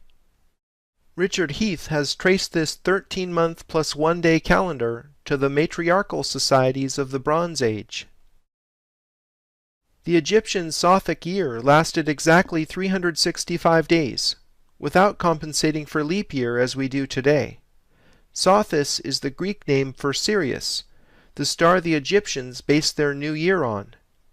Any way that Father Time slices it, the 28-day division fits the Osiris story. The Temple of Isis on the island of Philae has bas-reliefs which tell the Osiris story. Here Osiris has 28 stalks of wheat emerging from his dead body. The 13 pieces that Isis later reassembled symbolize the 13-month calendar of 28-day months, and his missing phallus represents the extra day, rounding out the Sothic year. Many religious stories encrypt astronomical information in their core levels. Returning to Egypt for more wisdom, let's take a look at the Earth-Moon diagram that came from studying the Great Pyramid. Recall how the relative sizes of Moon and Earth fit the diagram when the circle was squared. John Michell rediscovered the key to much more ancient wisdom still encrypted in this diagram in his book The Dimensions of Paradise. Michell expanded the number of spheres in the diagram from 1 to 12 for reasons that will soon become apparent. If the mean diameter of the Moon is 2,160 miles, then the 12-moon evolution in the diagram encodes the great year. 2,160 times 12 equals 25,920, which is Earth's precessional period. Each month in this so-called great year is likened to an age in astrology. We are currently leaving the age of Pisces, and it's the dawning of the age of Aquarius. John Michel calls this the New Jerusalem diagram from his analysis of the Revelation of St. John. A seven-pointed star resonates within. Remember the seven-rayed diadem of Isis and the seven rays of the Statue of Liberty? I prefer to call this the Isis diagram, in reference to the older stream of knowledge coming out of Egypt. The Isis diagram encodes just intonation in music. On the most basic level, consider one octave of a piano keyboard. A total of 12 notes are divided by sharps, leaving 7 white keys. The term sharp suggests the pointy heptagram, doesn't it? As we'll soon see at Chartres Cathedral, music, along with astronomy, geometry, and number theory, are all keys to this ancient mystery. Expanding the Isis diagram to contain 4 seven-pointed stars, we have what I call the Osiris diagram, which encodes the Sothic year of 365 days in the following way. The 28 tips of the stars represent days in the ancient month. 12 circles surround a 13th, located at the center of the stars. The circles represent months. 13 months of 28 days each defines the year. The Earth circle underlying the stars represents the extra day and completion of the Sothic year. And the Sothic year was itself calibrated by the heliacal rising of the star of Isis, consort to Osiris. It's beautiful the way the geometry matches the cosmology. The architecture of the universe is embedded in Egyptian cosmology. To perceive the larger ramifications of the cosmology we are rediscovering, let's break away from 2D diagrams and explore where we live, the third dimension. It's a 3D reality that 12 spheres fit perfectly around a central 13th, with all of them tangent to each other, while the 13 fit perfectly within an overarching sphere. I think this 3D reality is the source of the obsession with the number 13 that we've seen symbolized in so many places. Recall all the lucky 13s on the Great Seal of the United States. Lucky 13 might be more precisely described as 12 surrounding 1. In the Last Supper, Da Vinci depicts Jesus in the center, surrounded by 12 apostles.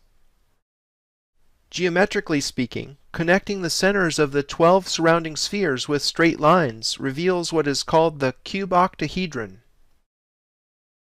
The cube octahedron has faces composed of squares and triangles, ad quadratum et ad triangulum, as they would say in the Middle Ages.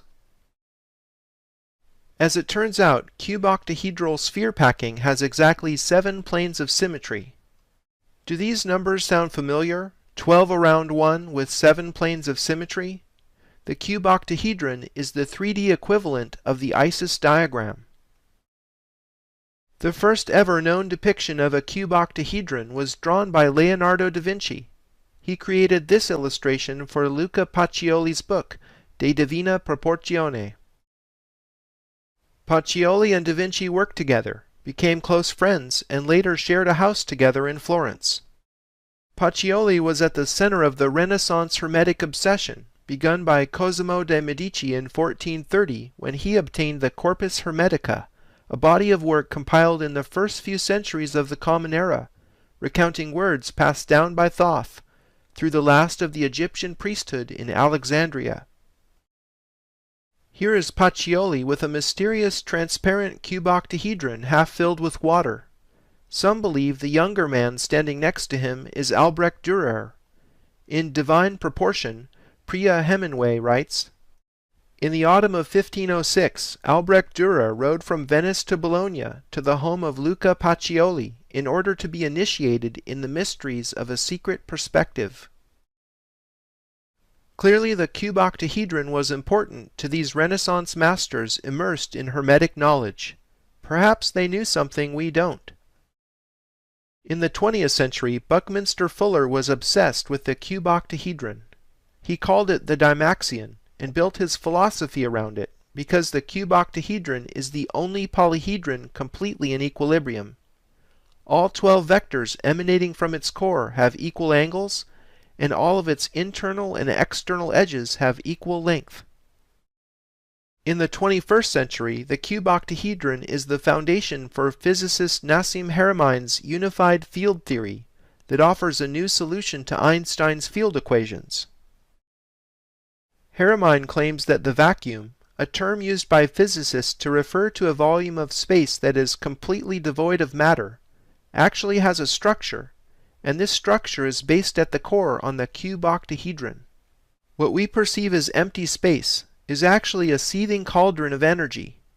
Physicists calculate that the amount of energy in each and every cubic centimeter of space exceeds the energy output of all stars visible to the Hubble Space Telescope.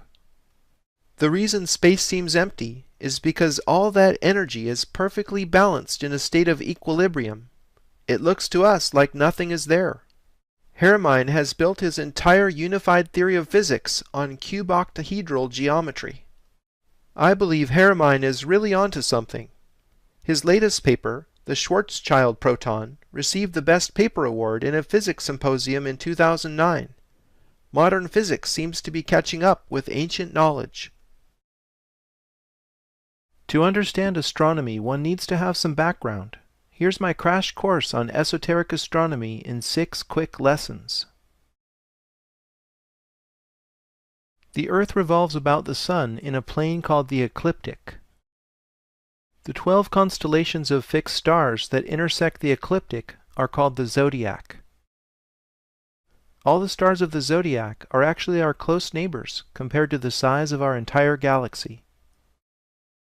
The Earth's equator is tilted some 23.5 degrees with respect to the ecliptic. Gary Osborne's fascinating Paradigm Shift website shows how the angle of the Earth's tilt is symbolized in art. Here are Isis and Osiris raising the Jed, which amazingly matches the angle of the Earth's tilt.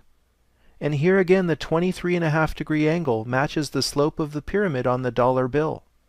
Osborne has found this same angle symbolized in many other pieces of esoteric art. The Earth's tilt is the reason we experience seasons. The seasons are defined by the Earth's orbit, which contains 2 solstices and 2 equinoxes. Looking at the solar system from above, the seasons naturally make a cross. Witcherink and Parlier call this the Earth Cross. Our galaxy is called the Milky Way because its myriad stars resemble milk streaking our night skies. If you were able to look at our galaxy edge-on, you would see it as a flattened disk. This flattened structure is what makes the Milky Way look like a narrowly defined streak in the sky, rather than an even distribution of stars. The central plane of the galactic disk is called its midplane. The ecliptic is tilted some 120 degrees with respect to the midplane, naturally making a cross in 2 dimensions. Witcherink and Parlier call this the galactic cross. Imagine beginning a journey outside the galaxy, flying through the zodiac, passing by each one of the visible planets, and stopping on Earth for a while. After a short stay, you begin the journey home, traveling out past the planets, through the zodiac, and on toward the center of the galaxy. This route describes the mystical journey of the soul. It is mirrored in the Ptolemaic or geocentric cosmology that predated Copernicanism. The ancient Egyptians represented beginning and ending waypoints along the journey of the soul with silver and golden gates. Witcherink and Parlier show that the direction of the Silver Gate is located between the horns of Taurus as seen from Earth. You can find the horns by following Orion the Hunter's Club, or Monoceros the Unicorn's Horn, because both point at the intersection of the galactic midplane and the ecliptic, a point known to the Egyptians as the Silver Gate. Isis, shown with horns framing the sun disk, symbolizes her guardianship of the Silver Gate, or Gate of Birth. On the opposite side of the zodiac, the Golden Gate is located close to where the arrow of Sagittarius is pointing, and where the stinger of Scorpio is reaching. The Golden Gate is the second place where the galactic midplane and ecliptic intersect. The winged scarab framing a sun disk was used to symbolize guardianship over the Golden Gate, or Gate of Death. The scarab is an appropriate symbol because of how this insect pushes dung balls backward with its hind legs, mimicking the sun's retrograde precessional motion through the zodiac.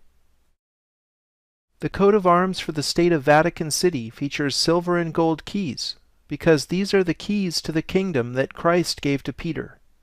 Pietro Perugino's fresco in the Sistine Chapel shows Christ giving one silver and one gold key to Peter. I see the two Roman arches flanking the fresco as secretly depicting the Egyptian silver and golden gates. The octagonal domed building in the center clearly represents the sun, and the perspective grid must be the ecliptic. The people in the piazza are taking the journey of the soul. I was taught as a child to follow the outer edge of the Big Dipper to find the North Star Polaris. In the past, this rule of thumb didn't always work, because the celestial pole changes over time due to the Earth's precession. When the Great Pyramid was built, the star Thuban in the constellation Draco was the North Star. Remember, one of the pyramid shafts point at Thuban. The celestial pole actually traces out a circle in the heavens, representing the 25,920-year precessional cycle. This cycle is called the Great Year.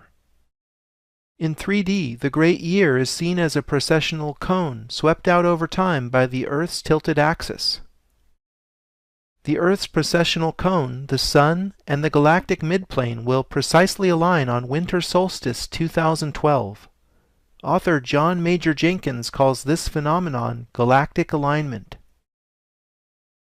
The Mayan long count calendar was designed to end on winter solstice, December 21, 2012. Acharya S. says in The Christ Conspiracy, many of the world's crucified godmen had their traditional birthdays on December 25th.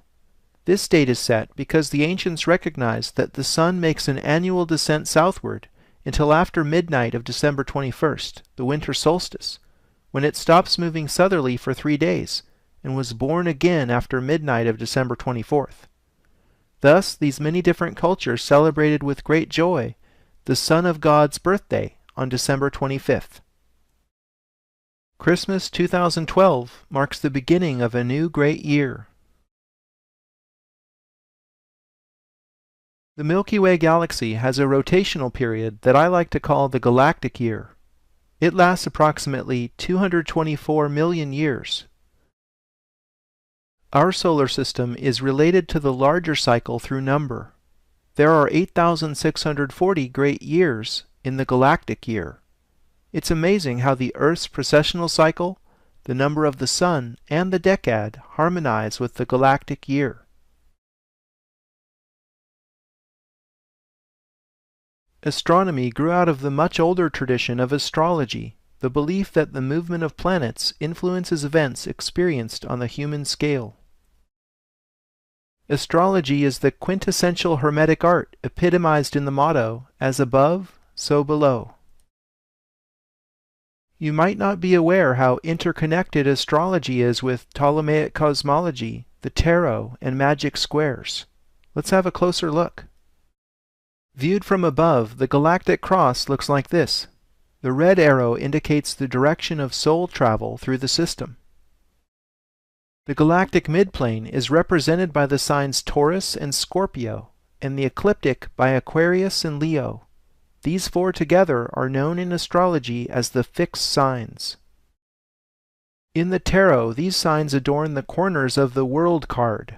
The eagle is the ancient version of Scorpio, and man is of course the water bearer. I see the Ouroboros as the orbit of the planets, and the wands Isis is holding symbolizing the columns of the Silver Gate. The High Priestess card links the tarot with ancient Egypt, Freemasonry, and the Kabbalah. Notice how the columns have capitals just like those in the hypostyle hall of the Temple of Karnak in Egypt. The priestess sits between the Masonic columns Boaz and Jachin. The fruits behind her are arranged in the Kircher Tree of Life pattern. In the Kabbalah, each Sephiro in the Tree of Life is associated with a particular planet. Rick Campbell of DCSymbols.com identified a lightning path passing through the Tree of Life that amazingly follows the Ptolemaic order of the spheres. This is the missing link between the Tree of Life and the mystical journey of the soul. In the Bible, Ezekiel had a mystical vision where he saw living creatures run and return as the appearance of a flash of lightning.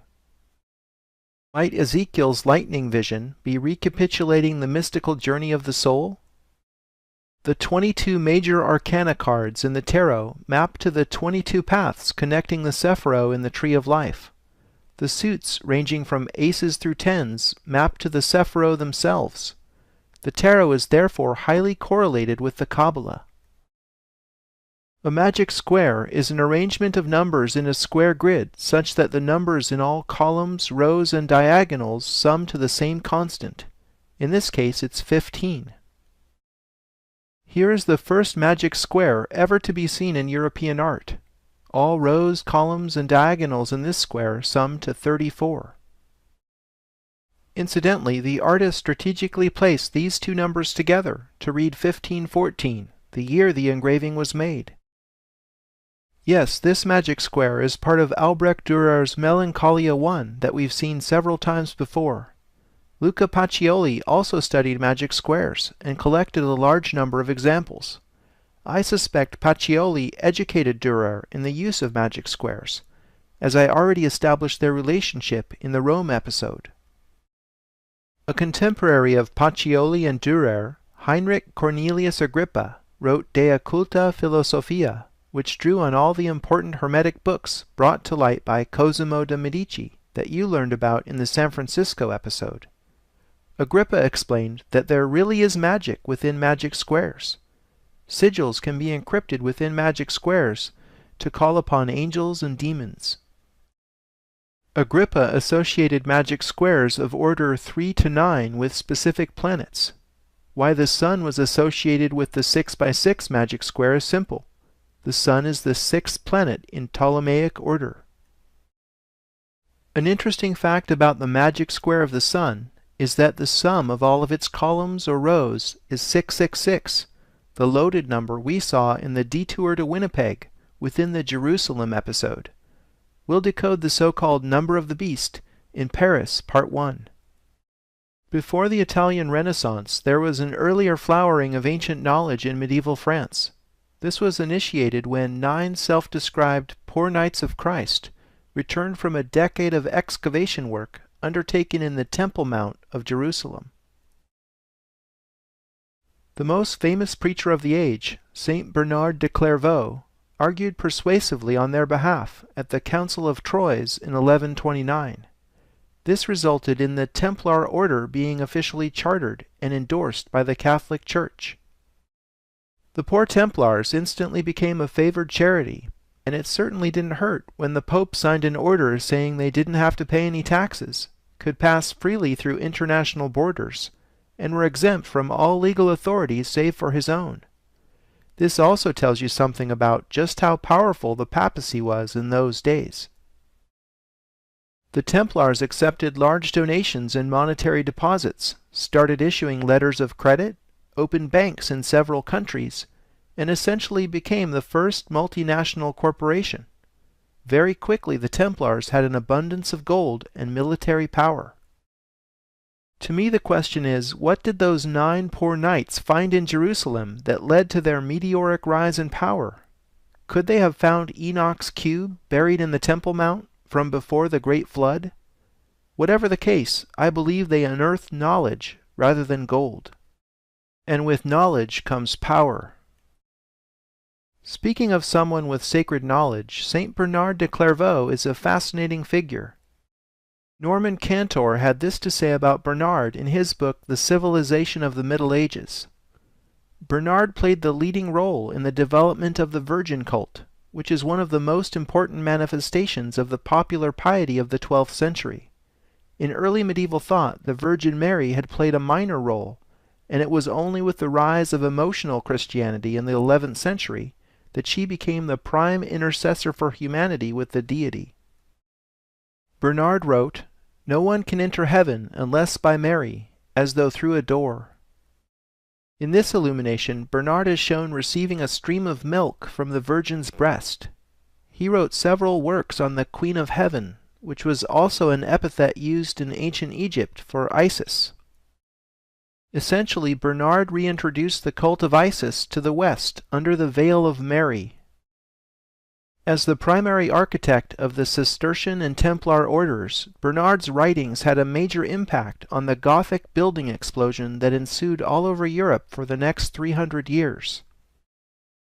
On building, Bernard wrote, "There must be no decoration, only proportion. As you've seen, proportion is what sacred geometry is all about." Although the current Cathedral of Our Lady of Chartres was begun a few decades after St. Bernard's death, Chartres had long before been a pilgrimage center dedicated to the Virgin. Since 876, the site housed the Sancta Camisa, a tunic said to have been worn by the Virgin Mary. When the old church at Chartres burned down, the relic was feared lost. When the Sancta Camisa was discovered unharmed in the ashes, it was deemed a miracle. The dramatic recovery of the relic catalyzed medieval Europe's interest in the building project, and Chartres ended up becoming the first cathedral dedicated to Notre Dame, and one of the finest examples of Gothic architecture in the world. More than a place of religious worship, Chartres was also a cathedral school in the medieval period. In this school, Platonic and Pythagorean thought passed through a Christian filter and resurfaced in the West after a 1,000-year hiatus. Chartres remembers Pythagoras in this sculpture in the right bay of the royal portal tympanum. The 7 liberal arts comprise the curriculum taught in the school of Chartres. The 7 arts were split into 2 groups, the trivium and quadrivium. Trivium is where we get the word trivial, because grammar, rhetoric, and logic were considered basic but necessary skills to master, before studying the more challenging quadrivium subjects, which included number theory, music, geometry, and astronomy. Each one of the subjects in the quadrivium serves as a key to the ancient mysteries.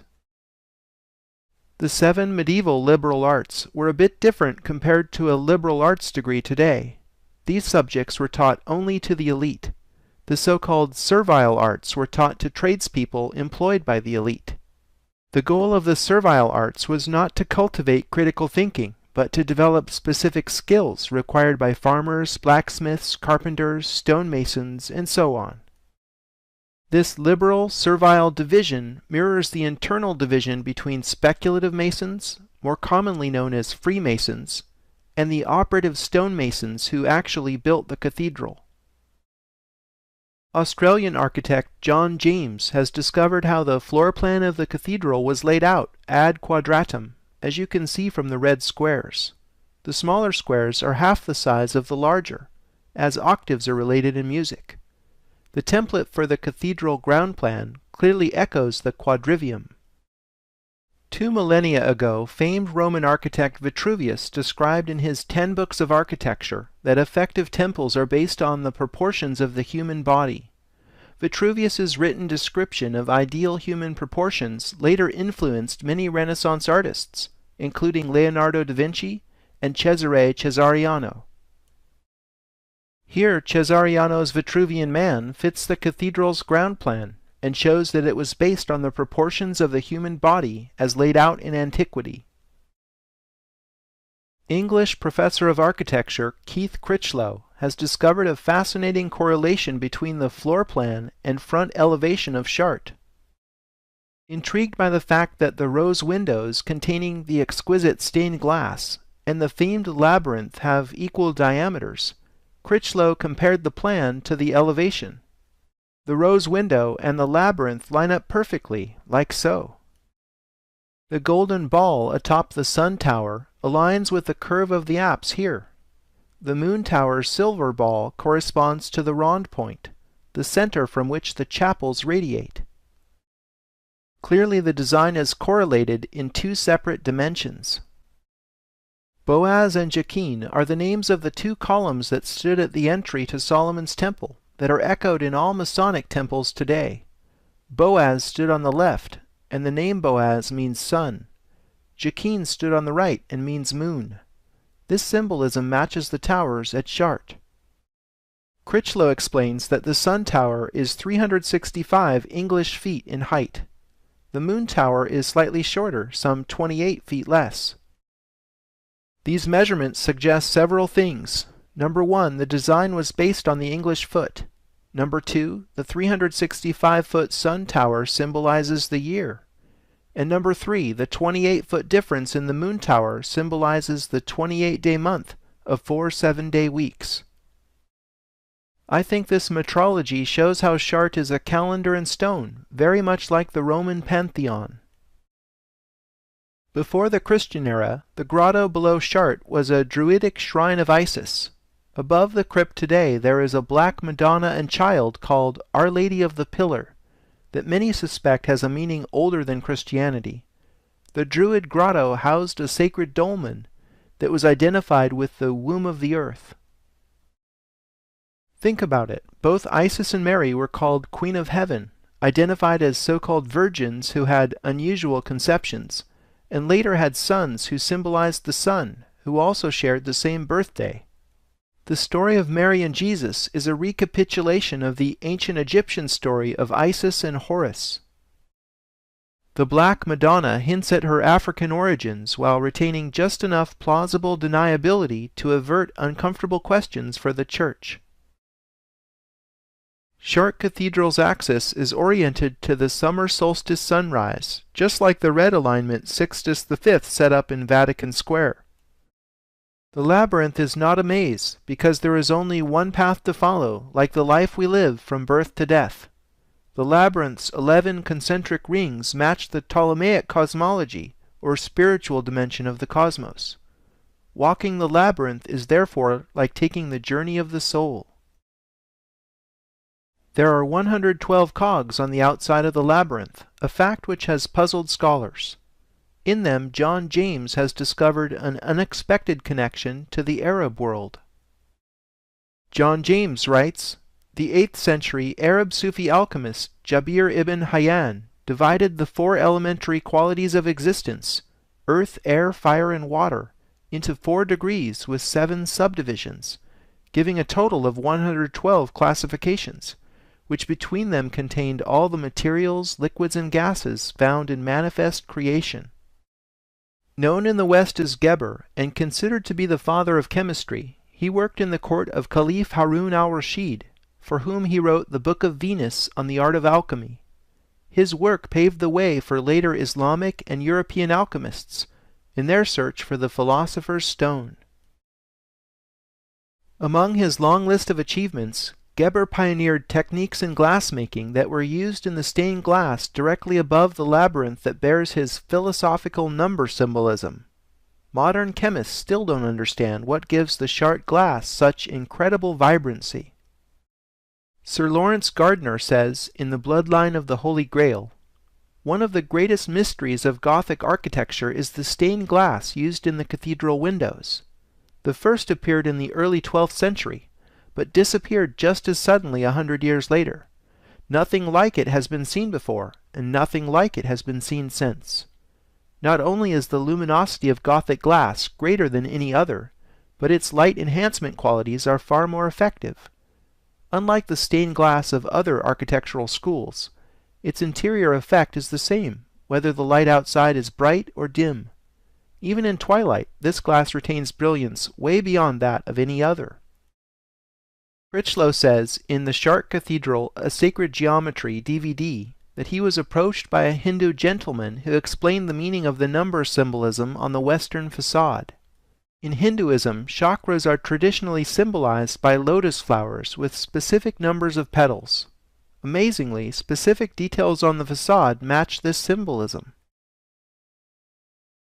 The facade is a reminder that the cathedral houses the body of the church, or more importantly perhaps, Chartres is saying the body is a temple. Chartres is a masterwork of hidden syncretism, melding belief systems that secretly transcend Christian dogma. The tympanum above the central front doors of the royal portal encodes an entire cosmology. The 4 figures surrounding Christ depict a man, eagle, lion, and bull. In Christianity, these are the 4 beasts of the Apocalypse as described in the mystical visions of Ezekiel and St. John of Patmos.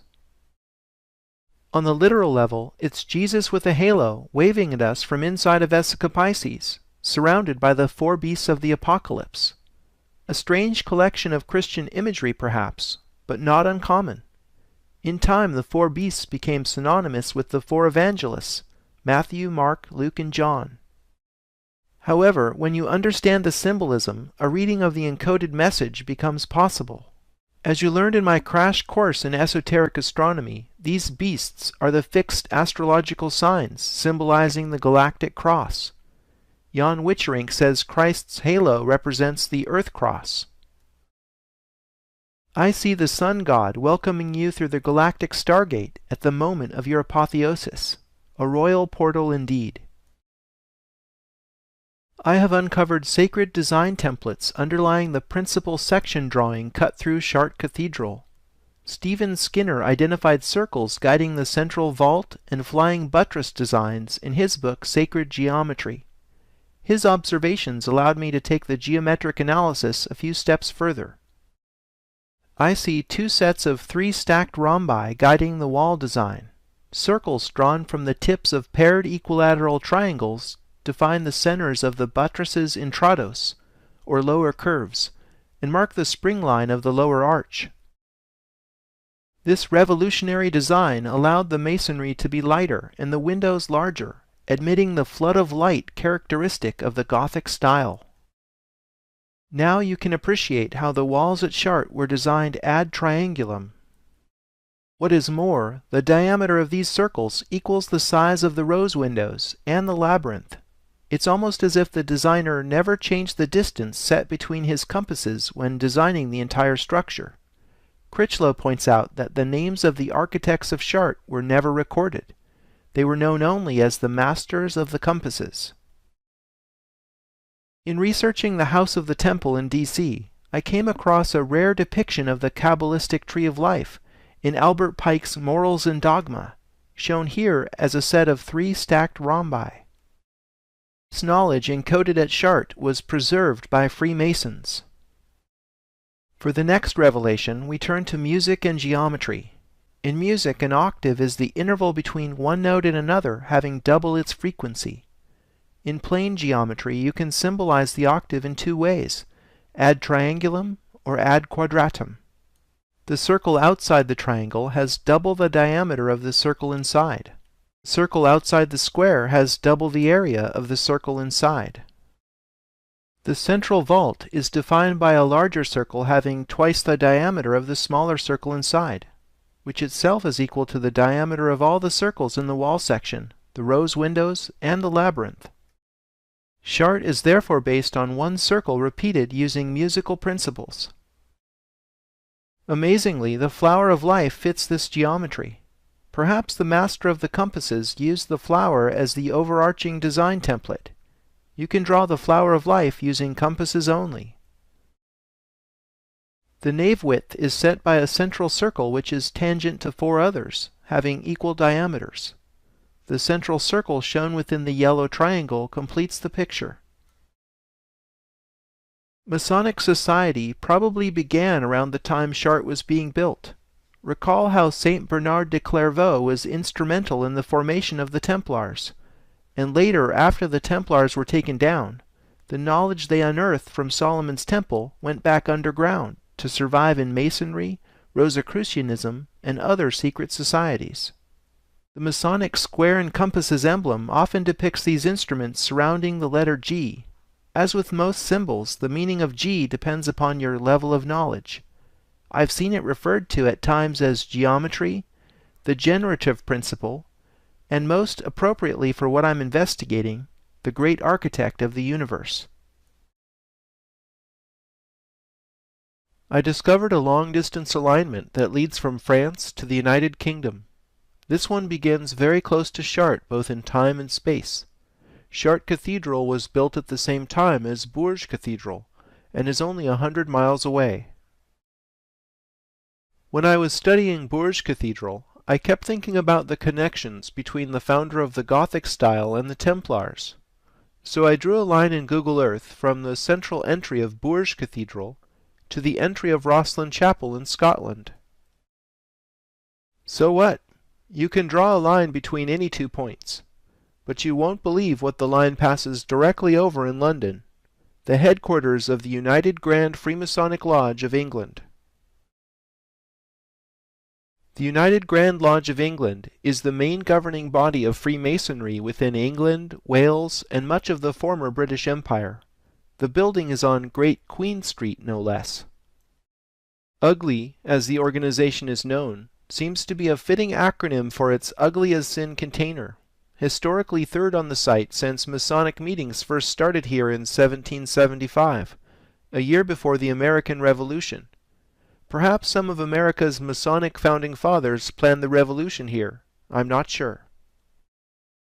When the Templars were around, they controlled a sizable district less than half a mile away in the city of London. The temple includes Temple Church, the adjacent middle and outer temples, and a host of related buildings. The Templars themselves said they designed the round portion of Temple Church after the Church of the Holy Sepulchre in Jerusalem, which also features a rotunda. Perhaps politics motivated them to claim Christian provenance for their temple. Longtime esoteric researcher John Smout says a better geometric comparison is between Temple Church and the Dome of the Rock, which seems to have a high degree of correlation with the round church's ground plan. This makes more sense to me, as the Templars did take their name from the Temple Mount in Jerusalem. Case in point, they were never known as the Knights of the Holy Sepulchre.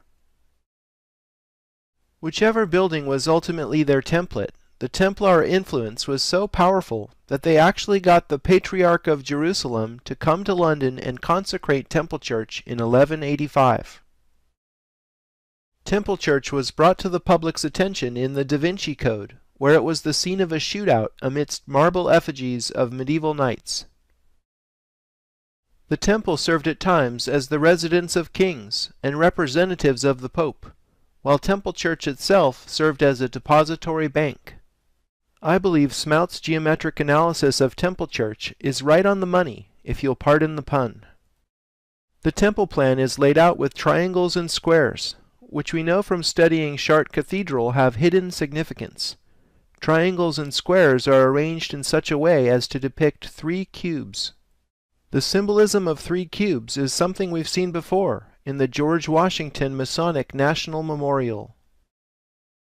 I believe 3 cubes symbolize the holographic nature of the universe, the human, planetary, and stellar scales resonating as a fractal structure, as above, so below. My reasons for coming to this unusual conclusion will become apparent in the Paris episodes. After the Great Fire of London in 1666, Sir Christopher Wren was chosen to redesign St. Paul's Cathedral. He oriented St. Paul's in line with the axis of Temple Church. Extending beyond St. Paul's, we see the alignment continues to the Bank of England. The bank was chartered in 1694 during the construction of Wren's Cathedral. More than just a local branch, the Bank of England is the central bank of the whole of the United Kingdom, and is the model on which most countries' modern central banks are based. The Bank of England is literally the mother of all banks. Recall how the Templars' meteoric rise in power came in part by becoming the first transnational bank, and how Temple Church itself acted as a bank, whilst housing both royals and papal representatives. By tracing the alignment from Temple Church to the Bank of England through St. Paul's Cathedral, we draw a connection between Templars, the modern banking system, and the Church, 3 powerful bedfellows. The Bank of England presides over a street pyramid in the heart of the City of London. The symbolism of the bank over a pyramid suggests a hidden power relationship analogous to the House of the Temple presiding over the Pyramid of Washington, D.C. After all, pyramids are clear symbols of hierarchy, and one can read it as control from the top down. The base of the pyramid contains the London Stone, said to be the rock from which all distances in the United Kingdom were measured. The Romans laid this foundation stone in London, just as they had done earlier with the Umbilicus Urbis Romae. You could say this pyramid was built on a rock-solid Roman foundation. Some of the greatest secrets are hidden in plain sight. Isn't that strange? I mean, if you ran a secret society, why painstakingly encrypt your greatest truths in alignments, city plans, and in architecture? I would have thought there were better ways of keeping secrets. There must be some kind of power gained or maintained by hiding these truths out in the open where many can see, but few understand. Sir Christopher Wren was a brilliant mathematician, astronomer, geometer, and architect. He was an enlightened man who clearly excelled in the 7 liberal arts. St. Paul's Cathedral is the most important building of Wren's architectural career.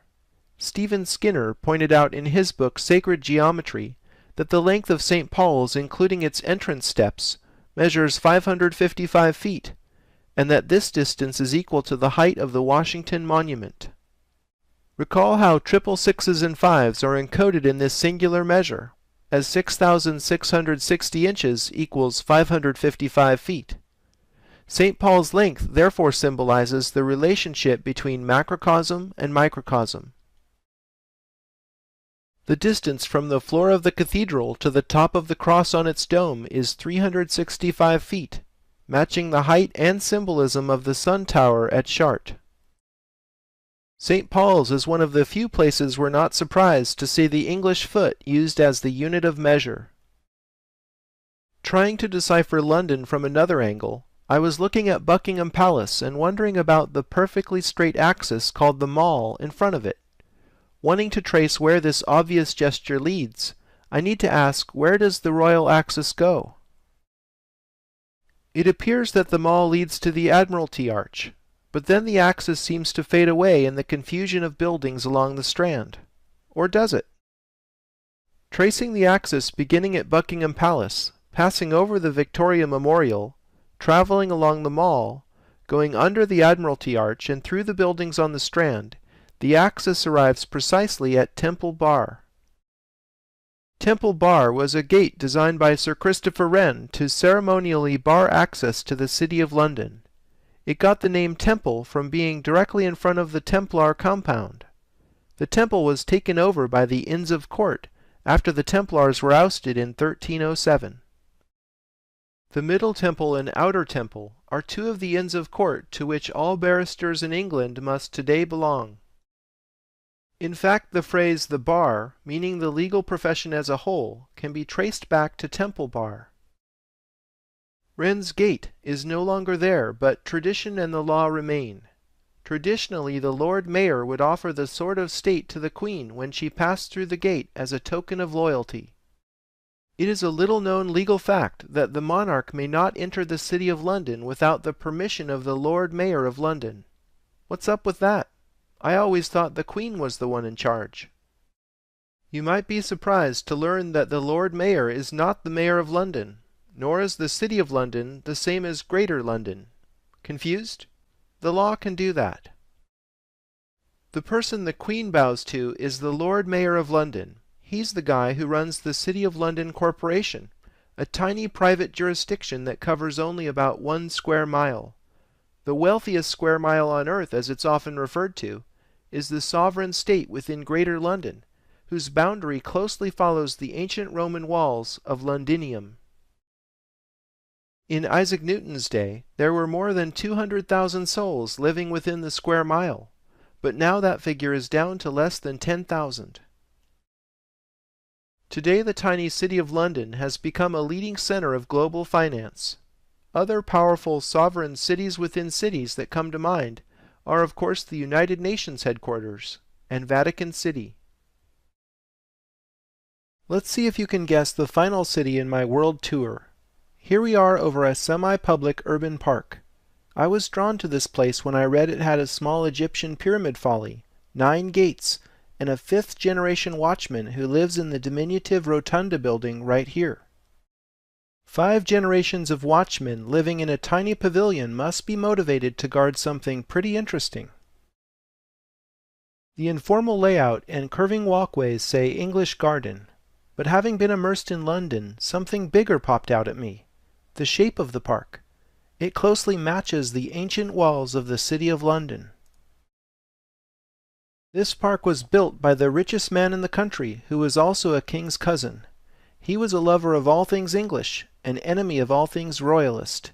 He ended up being beheaded like so many others of his time. Where are we? If you guessed Paris, you're correct. We entered the City of Light through the portal of Parc Monceau, established by Louis-Philippe II, Duc d'Orléans. As you may have guessed, the Duke of Orleans was a Freemason. He actually served as Grand Master of the governing body of French Freemasonry, the Grand Orient of France. The pyramid in Parc Monceau is trivial, however, compared to what the Louvre pyramid encodes. President François Mitterrand commissioned the Louvre pyramid and the adjacent pyramid in Versailles to be completed by 1989 for the celebration of the bicentennial of the French Revolution. Mitterrand personally selected architect I.M. Pei without hosting a design competition, as would be expected for such an important commission. The modern pyramid's metal armature was designed to support a lot of glass. Wikipedia states that the official brochure published during construction cited 666 as its number of panes, but then writes it off as an urban legend because in actual fact the pyramid contains a different number of panes. That didn't stop various journalists at the time from drumming up quite a controversy about the number of the beast, and Mitterrand was jokingly referred to as the Sun King for a while. However, I have indeed found 666 rhombi symbolized in the pyramid. Why rhombi, you ask? A rhombus can be made from 2 conjoined equilateral triangles. The rhombus is the masculine or linear element inside the feminine curves of the Vesica Piscis, whose name means vessel of the fish, because the Christian fish symbol emerges from it. The rhombus is therefore a sacred symbol. Notice how each of the larger rhombic frames contains 36 rhombic panes of glass. As you can see, the number of rhombic panes on a typical face adds up to 153. This is a very interesting number that has mystical Christian significance. Do you remember the square root of 153 being equal to the number of moons in a year? We learned that fact by studying Stonehenge. Here's a quote from the New Testament that entangles fish and 153 in a Christian net.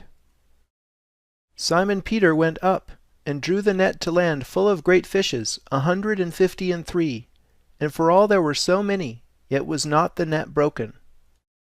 This number of fish, why bother enumerating them, has puzzled scholars for centuries, and is an example of how parables in the Bible encrypt important information in plain text.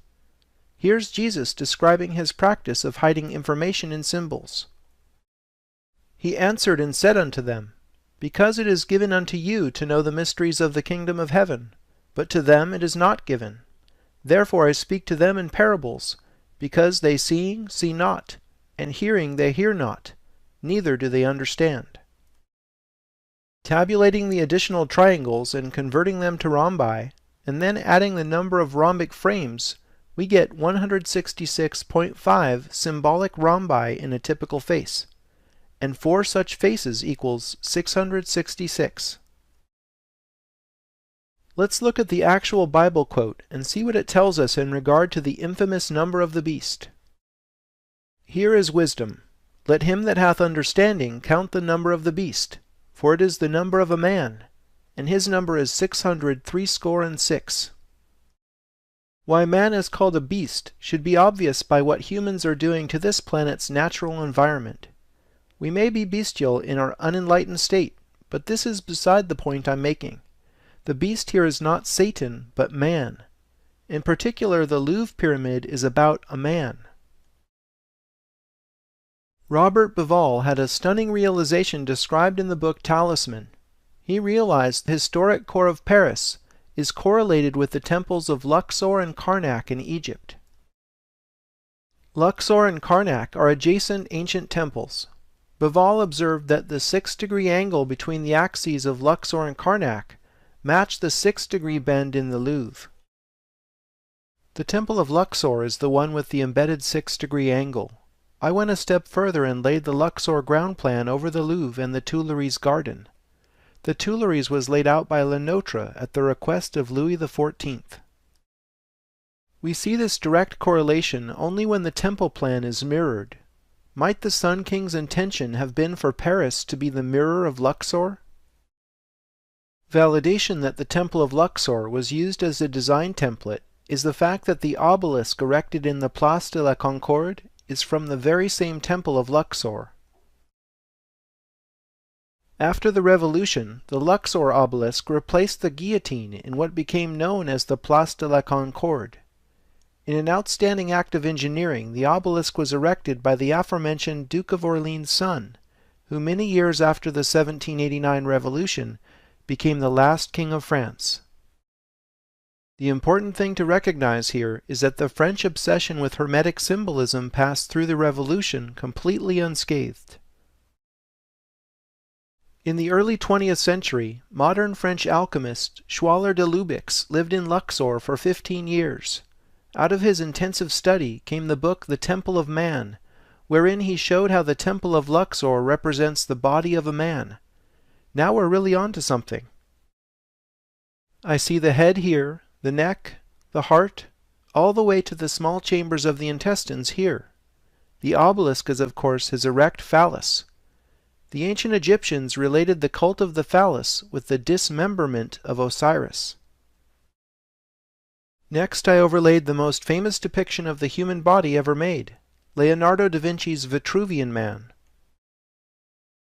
See how his leg follows the bend in the Seine? These roads follow the angle of his other leg, and the Luxembourg Gardens seem to parallel his arm. Could the Vitruvian Man be another hidden template in the design of Paris? If so, I suspect the man of Paris is Osiris. Thinking on this, I started to see energy centers in the parterres of the Tuileries. At first I thought they were chakras, but their locations tell a slightly different story. In a normal state of consciousness, people don't see chakras. However, as we learned at Chartres, chakras are part of the architecture of the universe we've been investigating. If chakras exist on another level of reality, call it the etheric body or aura if you will, then their interface in our everyday reality is controlled by the endocrine system in the physical body. Why do we care? Because stimulating and balancing the endocrine system can lead to states of ecstasy, using more of the brain, slowing the aging process, attaining enlightenment, and even experiencing everlasting life, as some believe. I was able to pinpoint gland locations in Paris because of another observation. Many famous public spaces have axial streets pointing directly to where the ductless glands would be in the body of a man. The Church of the Madeleine and Palais Bourbon form a cross-axis directly in line with the obelisk in La Place de la Concorde. On one side we have Napoleon's church venerating Mary Magdalene, who is said to have started the royal bloodline of the Son of God. On the other side is the Palais Bourbon containing the lower house of the Parliament of France, known as the National Assembly. These two Roman-styled temples energize the gonads in the body of Paris, on either side of his phallus centered on the axe historique. The gland most associated with enlightened states is of course the pineal, which actually looks like a tiny pine cone in the center of the human brain.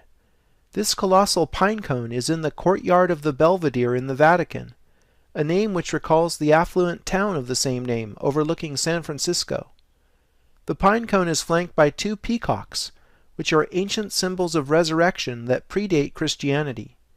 Believe it or not, there is an empty black coffin I couldn't get a picture of behind the colossal pine cone that symbolizes the death and rebirth of Osiris.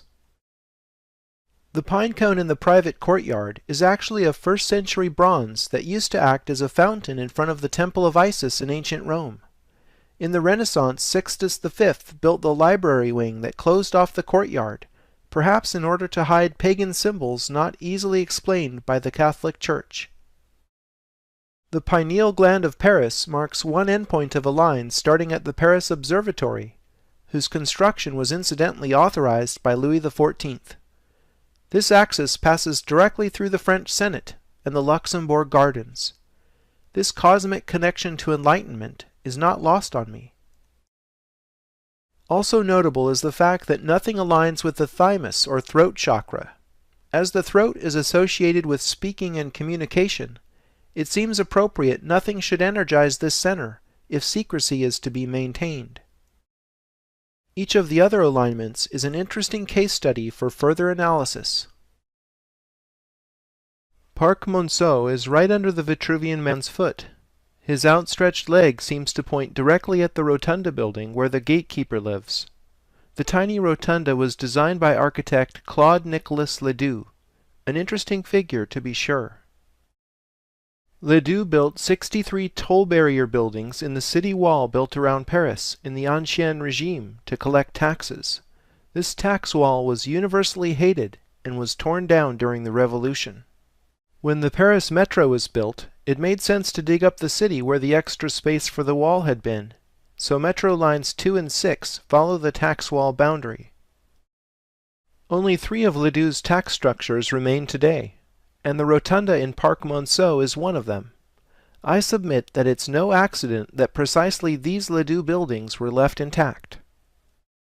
We already know about the rotunda, but what is the significance of these other 2 Ledoux buildings? They're all about solar alignment.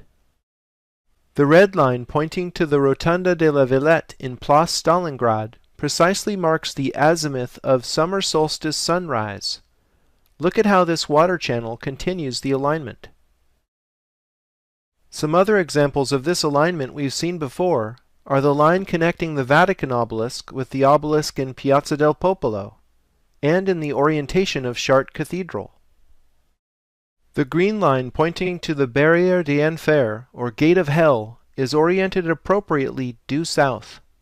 It's called the Gate of Hell because Ledoux's pair of tax collection buildings are immediately adjacent to the entrance of the Paris catacombs. This reminds me of the phrase, "Nothing is as sure as death and taxes." The yellow line points to the Trocadero in the azimuth of equinoctial sunset. Trocadero marks the beginning of the white axis, running through the Eiffel Tower and the École Militaire complex. The white line connects Trocadero to the Gate of Hell, but has no astronomical meaning as far as I can tell. The blue line starts at the obelisk at Place Fontenoy, which is right on the white axis in front of UNESCO. This non-Egyptian obelisk commemorates a battle that took place in the year 841. But the obelisk was erected here in 1860. The blue line is precisely the azimuth of winter solstice sunset. Maybe you're wondering where all the colored lines converge. Their common center is precisely at the entrance to the Tuileries garden. But why is it there? Before the Revolution, the Tuileries was a royal palace that closed off the Louvre courtyard. The center point of the solar alignments lies directly in front of the entrance to the royal palace. The palace was destroyed in the chaos of the Revolution, but the alignments remain. Just like the Great Pyramid of Giza, the Louvre Pyramid will yield more secrets upon further analysis. The plan of the Louvre Pyramid and the fountains surrounding it is itself a sacred diagram. Referred to as the sacred cut of Ad Quadratum, the diagram was traditionally used as an astrological house chart in centuries past. Overlaid is the house chart Johannes Kepler made for General Wallenstein in 1608. Yes, that's the same Kepler who discovered the 3 laws of planetary motion that keep telecommunication satellites in orbit today. Astrology is actually very serious business. The Louvre Pyramid acts as entrance to the world's most visited museum. Recall how I overlaid the Vitruvian Man only after analyzing the pyramid itself and finding the mark of the beast encoded within. The Vitruvian man's mouth corresponds appropriately with this entrance, so the next time you enter the Louvre, ponder its symbolism. You are entering the mouth of the beast. Look at what is aligned with this so-called mouth, the Palais Royal. Central to French history, the Palais Royal is where many generations of royals lived. Louis XIV grew up there, for example. The Duke of Orleans later owned the palace. I was extremely surprised to recognize the 5x12 Jerusalem rectangle precisely framed in the proportions of the royal palace's court of honor. The palace garden's two famous lawns symbolize the two holiest spots in Christianity and Judaism. There is clearly a royal French connection to the ancient mysteries. Royal of royals, Louis XIV's reign of 72 years was longer and arguably more powerful than any other king in European history. Architect of the Vatican's St. Peter's Square, Gian Lorenzo Bernini allegorically portrayed Louis XIV as Alexander the Great in the famous equestrian statue located in front of the Louvre Pyramid. This statue marks the beginning and faces in the direction of what is called the Axe Historique of Paris. The historical axis runs from the equestrian statue of Louis XIV, under Napoleon's Arc de Triomphe du Carrousel, through the Tuileries, over the Luxor obelisk, under the Arc de Triomphe, all the way along the Champs-Élysées to its endpoint within the Grand Arch in La Défense. French Egyptologist Jean-Marcel Humbert had this to say about the Axe Historique. I have not verified this, but it is said that the Great Axis is a Masonic alignment, and that this is not the result of chance. It is known that the Freemasons find their origins in ancient Egypt. I have verified that the Axe Historique is indeed aligned to the heliacal rising of Sirius, just as is the older Notre Dame on the Ile de la Cité, whose axis parallels the Champs-Élysées. Hancock and Bevall trace the origins of this alignment to the fact that Notre Dame was likely built over an ancient Roman temple of Isis. Notre Dame, or Our Lady, is therefore Mary veiling Isis. Perhaps even more amazing, Hancock and Bevall show the word Paris comes from the melding together of the words Pharia Isis. Pharia, or Pharos in Greek, is the island where the wondrous lighthouse of Alexandria was, and the center of Isis worship in antiquity. Now let's imagine taking an enlightening ride with the Sun King along the axis he laid out, which was greatly embellished with hidden symbolism by Napoleon, Mitterrand, and many others on up to the present day. For the first destination, we must travel underground, both under the Earth's surface and below public consciousness. La Pyramide Inversée is an underground atrium space surrounded by fashionable boutiques. The downward-facing pyramid is the symbolic opposite to the famous museum entrance. As the upward-pointing pyramid symbolizes a man, the inverted pyramid must therefore represent a woman. In alchemy, the symbols for fire and water are upward and downward-facing triangles. This polarity is also represented in Western mysticism as sword and chalice. The chalice in question is, of course, the Holy Grail. Going with the Holy Blood, Holy Grail thesis, it's fitting that Dan Brown chose to portray the location of the tomb of Mary Magdalene right here, under the Pyramide Inversée, at the end of the Da Vinci Code. If the Star of David is the symbol of the union of male and female, then the star tetrahedron is its 3D equivalent. Drunvalo Melchizedek's volumes on the ancient secret of the flower of life show the human energy field, or Merkaba as it's known, takes the form of a star tetrahedron, male and female being inversions of each other. On a higher level, Richard Hoagland has shown how star tetrahedron geometry is implicated in hyperdimensional energy outflows coming from planetary cores in our solar system. When a star tetrahedron is inscribed within a sphere, its points touch the sphere's surface at 19.5 degrees north and south latitude. On Earth, one of the tetrahedral points is on the Mauna Loa volcano in Hawaii, which is actually the largest mountain on Earth if measured from the seafloor. Similar energy outflows occur at 19.5 degrees north or south on Mars' Olympus Mons, which is the largest mountain in the solar system, in Jupiter's Great Red Spot, and Neptune's Great Dark Spot. Explaining these outflows requires a four-dimensional model of physics, where energy is gated from the Sun to the planetary cores through hyperspace. Energy transduced by each planetary body appears to us as heat in 3D, emerging from the most stable of all three-dimensional forms, the star tetrahedron. The simplest way of describing a physics that's based on the same geometry for both planetary and human energy fields would be, as above, so below, the Hermetic motto. Next on our tour is the Arc de Triomphe du Carrousel built by Napoleon. When you stand directly under the central arch, your body symbolically resonates with the sun. The name carousel suggests planets revolving about you.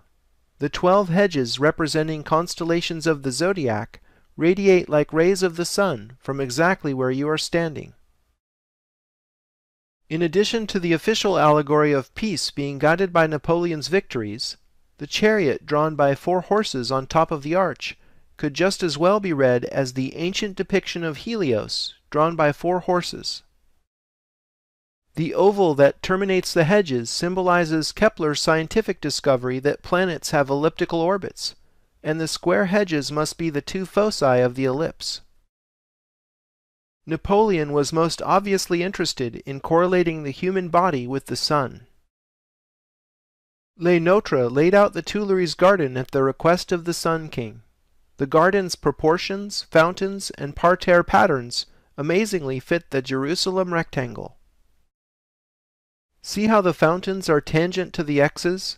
The octagonal fountain therefore corresponds with the Dome of the Rock, and the round fountain with the Holy Sepulchre. Paris is another New Jerusalem. When you train yourself to see Hermetic symbolism, it starts appearing all over Paris in plain sight. It can be a bit overwhelming. 2 equestrian statues flank the entrance to the Tuileries from La Place de la Concorde. Her exposed breast suggests this goddess might be Isis.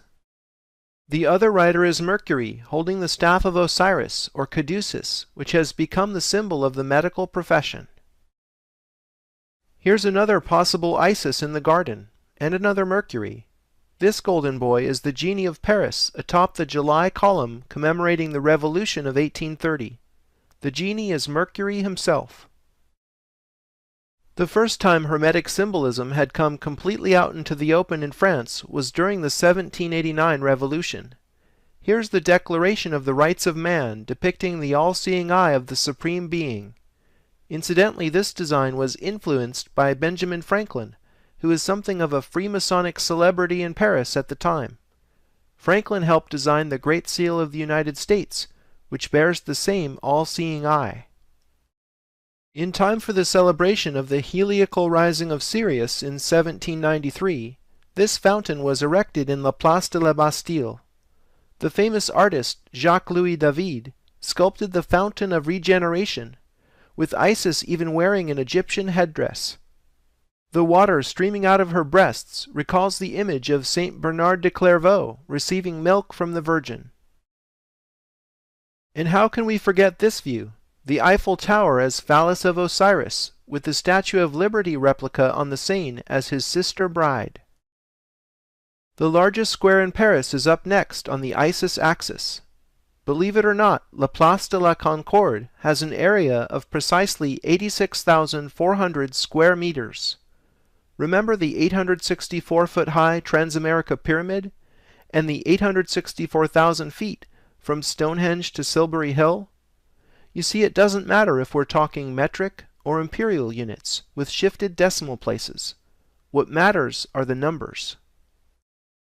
The fact is, the Sun's diameter is 864,000 miles, and there are 86,400 seconds in a mean solar day. The area of the Place thus confirms it as a solar symbol. The cars are likened to planets wandering around the elliptical traffic circle. The twin fountains symbolize the watery galactic midplane of the Milky Way, just as they do in front of the Vatican. That makes the Champs-Élysées the ecliptic. Les Nôtres designed La Place d'Étoile, where the Arc de Triomphe stands today. Standing at the center of the Place of the Star, the ceremonial arch is read literally as a stargate. 12 streets radiating outward represent a zodiac. The triumphal arch originally honored the warriors who fought for France in the Napoleonic Wars, and it later became the tomb of the unknown soldier. The eternal flame under the arch might be another solar reference. There's certainly a lot of sun worship going on in Paris. Napoleon invaded Egypt in 1798, and not even counting the Egyptians, the French death toll came to more than 20,000 souls. After France's great defeat, Napoleon was asked why he decided in the first place to invade Egypt. He said, "I came to draw attention and bring back the interest of Europe to the center of the ancient world." While the campaign was raging, Napoleon spent a night alone in the Great Pyramid, and when asked about his experience, he supposedly said, "You wouldn't believe me if I told you." Moving on toward the strange attractor at the end of the axis, we finally conclude our journey through space and time at La Grande Arche. Contemporaneous with the Louvre Pyramid, the Grand Arch was also built at the request of President Mitterrand. This time Mitterrand held a national design competition, but personally selected architect Johann Otto von Spreckelsen in the end anyway. Unfortunately, Spreckelsen died before the project was completed. The location of the Grand Arch has a special relationship to the Arc de Triomphe, the Luxor obelisk, and the Arc de Triomphe du Carrousel. All 4 monuments are spaced in such a way to create this approximate doubling pattern, suggesting musical octaves. In addition, the Arc de Triomphe is roughly double the size of the Arc de Triomphe du Carrousel, and the Grand Arch is about double the size of the Arc de Triomphe. In the scaling of these 3 arches, I see 3 stargates representing the human, planetary, and stellar bodies, just as we saw symbolized with cubes in London and DC. Notre Dame Cathedral fits perfectly inside the Grand Arch. I'm guessing this is no accident. A tune in 3 octaves, if you will. I call it the Symphony of the Stargates. The dimensions of the monumental structure are cubic, with edge length measuring approximately 110 meters, or 360 feet. Researcher Jim Allison realized that 360 feet is also precisely equal to 210 Egyptian royal cubits, and I see that the office windows inside the arch are arranged in groups of 210, providing validation of this metrology.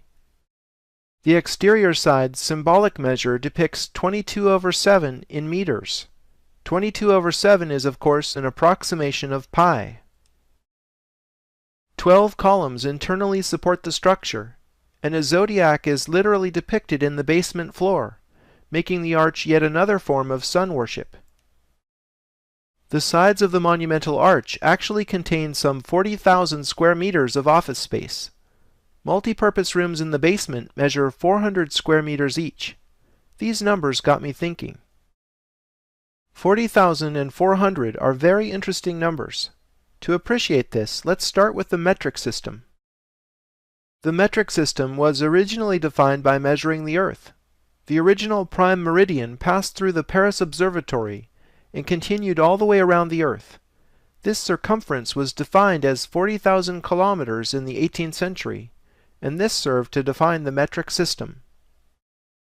There are 121 documented bronze medallions marked Arago after the French astronomer embedded in streets and sidewalks in a line crossing Paris. These medallions mark the line of the Paris prime meridian that was used in France for 200 years. This line touches the corner of one of the Louvre's satellite pyramids. Perhaps this is why the smaller pyramids are there. The meter is the basic unit of length in science today. The meter's definition moved from being based in Earth measure to a prototype bar to being circularly defined in terms of the speed of light, which is itself measured in meters per second. Christopher Knight and Alan Butler's book, Who Built the Moon, is really an eye-opener. Although I don't agree with their thesis that the moon is an artificial satellite, they have discovered numbers relating Sun, Moon, and Earth that are too perfect to be the product of random chance. For example, consider a solar eclipse. When one happens, the moon completely covers the sun disk. The only reason this can occur so precisely is because the moon is exactly 400 times smaller than the sun, and happens to be 400 times closer than the sun during the eclipse. The Earth also turns 400 times faster than the moon. The odds of these three seemingly unrelated characteristics would all converge on the number 400 is literally astronomical. As I already mentioned, the axe historique is aligned with the heliacal rising of Sirius, known as the Star of Isis, but the Grand Arch is turned approximately 6 degrees with respect to this axis. This is of course no accident. Everything has a purpose. Can you imagine the mind-boggling planning that went into the Grand Arch alone? Groundbreaking architectural design that ties together layer upon layer of hidden symbolism, completing the hermetic masterpiece that is Paris. Jim Allison has found what the Grand Arch is pointing to. Are you ready for this? It points to the birthplace of Isis in Dendera, Egypt. This tiny, unassuming temple out and back of the larger Hathor temple is known as the traditional birthplace of Isis. The location of the small cube within the larger enclosure matches the azimuth where the Grand Arch is facing. Remember that the heliacal rising of Sirius was the basis of the ancient Egyptian calendar. Well, here is where all of that started. This is where ancient Egyptian priests saw her bright star rising just before the dawn, signaling the beginning of a new year. Isn't it amazing that the Champs-Élysées and Pennsylvania Avenue share the same astronomical orientation with this tiny backwater in modern Egypt? Backwater it may be today, but symbolically it's the holiest place in the cult of Isis. Napoleon came here and had a master mason cut out this massive ceiling from the adjacent temple and ship it back to Paris. It's called the Dendera Zodiac and is now suspended in the Louvre. As you can see, the Dendera Zodiac has octagram star symmetry. More than a zodiac, it is a planisphere showing the whole cosmology as seen through Egyptian eyes. Another Louvre ceiling that gets to the essence of things is François-Edouard Picot's Study and Genius reveal ancient Egypt and Greece. Hancock and Bivol recognized the importance of this hermetic work in their book Talisman. The painting allows the viewer to see Isis unveiled for Athena. This unveiling references Plutarch's first-century depiction of her temple at Sais, where it was inscribed, "I am all that has been, and is, and shall be. My veil no mortal hath ever raised." The term genius in the title is the epithet of the divine messenger Mercury, who is introducing Athena to Isis. I think the Western world, exemplified by Athena, is being introduced to the older stream of knowledge coming out of Egypt. As I can attest, the term study in the title refers to the intensive research required to uncover the deep Egyptian connections that the elite is so clearly obsessed with. Returning to Paris, let's look at the Grand Arch with fresh eyes. Remember that everything has a reason. The Grand Arch is in La Défense, the modern section of Paris. Why? We need a modern mathematical understanding to perceive its deepest symbol and to recognize it for what it truly is, a three-dimensional shadow of a hypercube. Come again? What is a hypercube? If the square is 2D, the cube is 3D, and the hypercube is the 4D equivalent. Here's what a cube looks like when it's being rotated. Here's what rotating a hypercube looks like in three-dimensional projection. The fourth dimension is hard to imagine because it's literally beyond us. You might be interested to learn that 4 spatial dimensions were known far before the birth of modern science. Here is what Saint Bernard de Clairvaux wrote to his former disciple, who became Pope Eugene III. What is God? He is length, width, height, and depth. There are 4 spatial terms used. Bernard described the 4th dimension in the 12th century.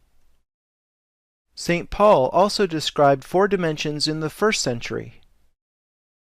That Christ may dwell in your hearts by faith, that ye, being rooted and grounded in love, may be able to comprehend with all saints what is the breadth and length and depth and height, and to know the love of Christ, which passeth knowledge, that ye may be filled with all the fullness of God. 4 centuries before Paul, Plato even described higher dimensional reality in his Allegory of the Cave, which goes something like this. We are prisoners chained in a cave and sit facing a blank wall. There's a fire outside the cave, and unseen people are passing in front of it. We see shadows on the wall, and mistake this illusion for reality. I think we are kept in the dark about a great many things. Notice how the hypercube's shadow in 3D projection looks like a cube within a cube. This structure is fractal, meaning the same pattern repeats at different scales. We've seen things like this before in cities, buildings, and art. Consider the fractal-like City of London within Greater London, Vatican City within Rome, and the United Nations headquarters within New York City. On the scale of a building, take a look at the Dome of the Chain standing immediately outside the Dome of the Rock. It's the same structure repeated in a smaller scale, hinting at a higher dimensional connection for those who have eyes to read the symbolism. Examples from art are Pomodoro's series of golden spheres within spheres, scattered strategically in the Vatican, UN headquarters, museums in DC and San Francisco. The sacred Egyptian cubit is a unit of measure reserved for measuring the earth. 1 sacred cubit is equal to 6/5 raised to the 4th power in English feet. Think about it. Raising to the 4th power means the sacred cubit is literally a hypercubit. Michel and Heath have found there are 10 million hypercubits in the Earth's polar radius, and 63 million hypercubits in its meridian circumference. Now these amazingly round numbers measure our planet with remarkable accuracy. How can this be? Some physicists believe the universe is made of 10-dimensional superstrings, but 6 of them have curled up into unimaginably small size. The 4 remaining dimensions express the architecture of the universe. Recall how I saw in the union of both Louvre pyramids the knowledge of how energy flows from the sun through hyperspace into planetary bodies. In addition, the Earth is measured by a hypercubit whose edge length of 6/5 relates macrocosm to microcosm. The Earth is therefore a hyperdimensional object, even though with our normal perception we experience both the Earth and ourselves as being only 3-dimensional. Another projection of the hypercube into 2 dimensions looks like this. Do you see the octagram star within? This is where it all comes from. The Sun is a hypercube. Recall Metatron's cube. Now that we understand the Grand Arch, we perceive Metatron's cube as Metatron's hypercube. This 4D solar symbol appropriately contains the 3D star tetrahedron and the 2D Star of David. We see now why these sacred diagrams are both called stars, because they are projections of our Sun, which is itself a star. To make all of this 4-dimensional geometry easier to understand, it helps to bring it down a level. Unfolding a square gives you a line. Unfolding a cardboard cube gives you a cross. Unfolding a hypercube gives you a cross made of cubes. Salvador Dali started with this idea when he painted the Corpus Hypercubus. He depicts the crucifixion, yes, but what is he really saying? Corpus Hypercubus is the ascended body as hypercube. In analytic cubism, the art movement that anticipated Dali's surrealism, Picasso and Braque depicted objects from a multitude of viewpoints in an effort to see all sides at once. Of all the myriad forms in existence, why did they choose a cube to symbolize their art movement? Could these cubists have been privy to secret knowledge that inspired their attempt to paint the 4th dimension? Or did they follow unconscious synchromistic inspiration? Food for thought. So now we have the human body, the Earth, and the Sun symbolized as hypercubes. 3 cubes if you want to use a 3D symbol. So which is it? It's actually all of the above. The human, planetary, and stellar scales resonate as a fractal structure within the holographic universe. In simpler terms, as above, so below. Metatron's hypercube, as Enoch's hypercube, reveals the cosmic man. Enoch's triangle had the ineffable name of God written on it. Here is that name in Hebrew, which is a language read from right to left. Standing the letters up, we see the depiction of a man made in God's image. The cosmic man is Plato's world soul, alchemy's anima mundi, and the Kabbalah's Adam Kadmon. Here is a piece of my own artwork showing Adam Kadmon emerging from the tree of life. If the human body is a temple, then this temple is much more vast and interconnected than we ever imagined. The human energy form resonates with the esoteric architecture of the universe. What we know as the history of civilization is only a very small part of our past. There is something extraordinary about our beginnings not written about in history books. The oldest surviving temples encode an understanding of Earth, Moon, and Sun that is in some ways more advanced than modern science. To catch up with ancient knowledge, a broad interdisciplinary approach is clearly indicated. Specialists in art history, archaeology, architecture, philosophy, semiotics, mathematics, physics, and many others will need to cooperate in new ways. By seriously studying Stonehenge and the Great Pyramid, we've seen how people living at the dawn of civilization possessed the ability to accurately measure the size of the Earth, and to survey long distances with a precision rivaling GPS satellites. Logically, our civilization must therefore be a legacy from an earlier civilization. Whether this was Atlantis and/or an off-world civilization, I cannot presently say with certainty. The rediscovery of the importance of number, geometry, music, and astronomy should rekindle interest in ancient Egyptian knowledge passed down to us by philosophers such as Pythagoras and Plato. Understanding how the macrocosm and microcosm are related through the art of sacred geometry, in the act of measuring structures and the earth, is a thing of profound beauty. Relating 6s to 5s by drawing hexagons and pentagons in the landscape, or by measuring with Egyptian units, are brilliant examples of this ancient science at work. Finding Pythagorean triangles, 5 by 12 rectangles, pyramids, octograms, enneagrams, and zodiacs encoded in much of the world's great architecture and urban design exposes an obsession with ancient symbolism spanning the centuries. If the designers take this symbolism so seriously, then there must really be power in ancient knowledge. Putting this story together has been by far the most challenging and satisfying project of my professional life.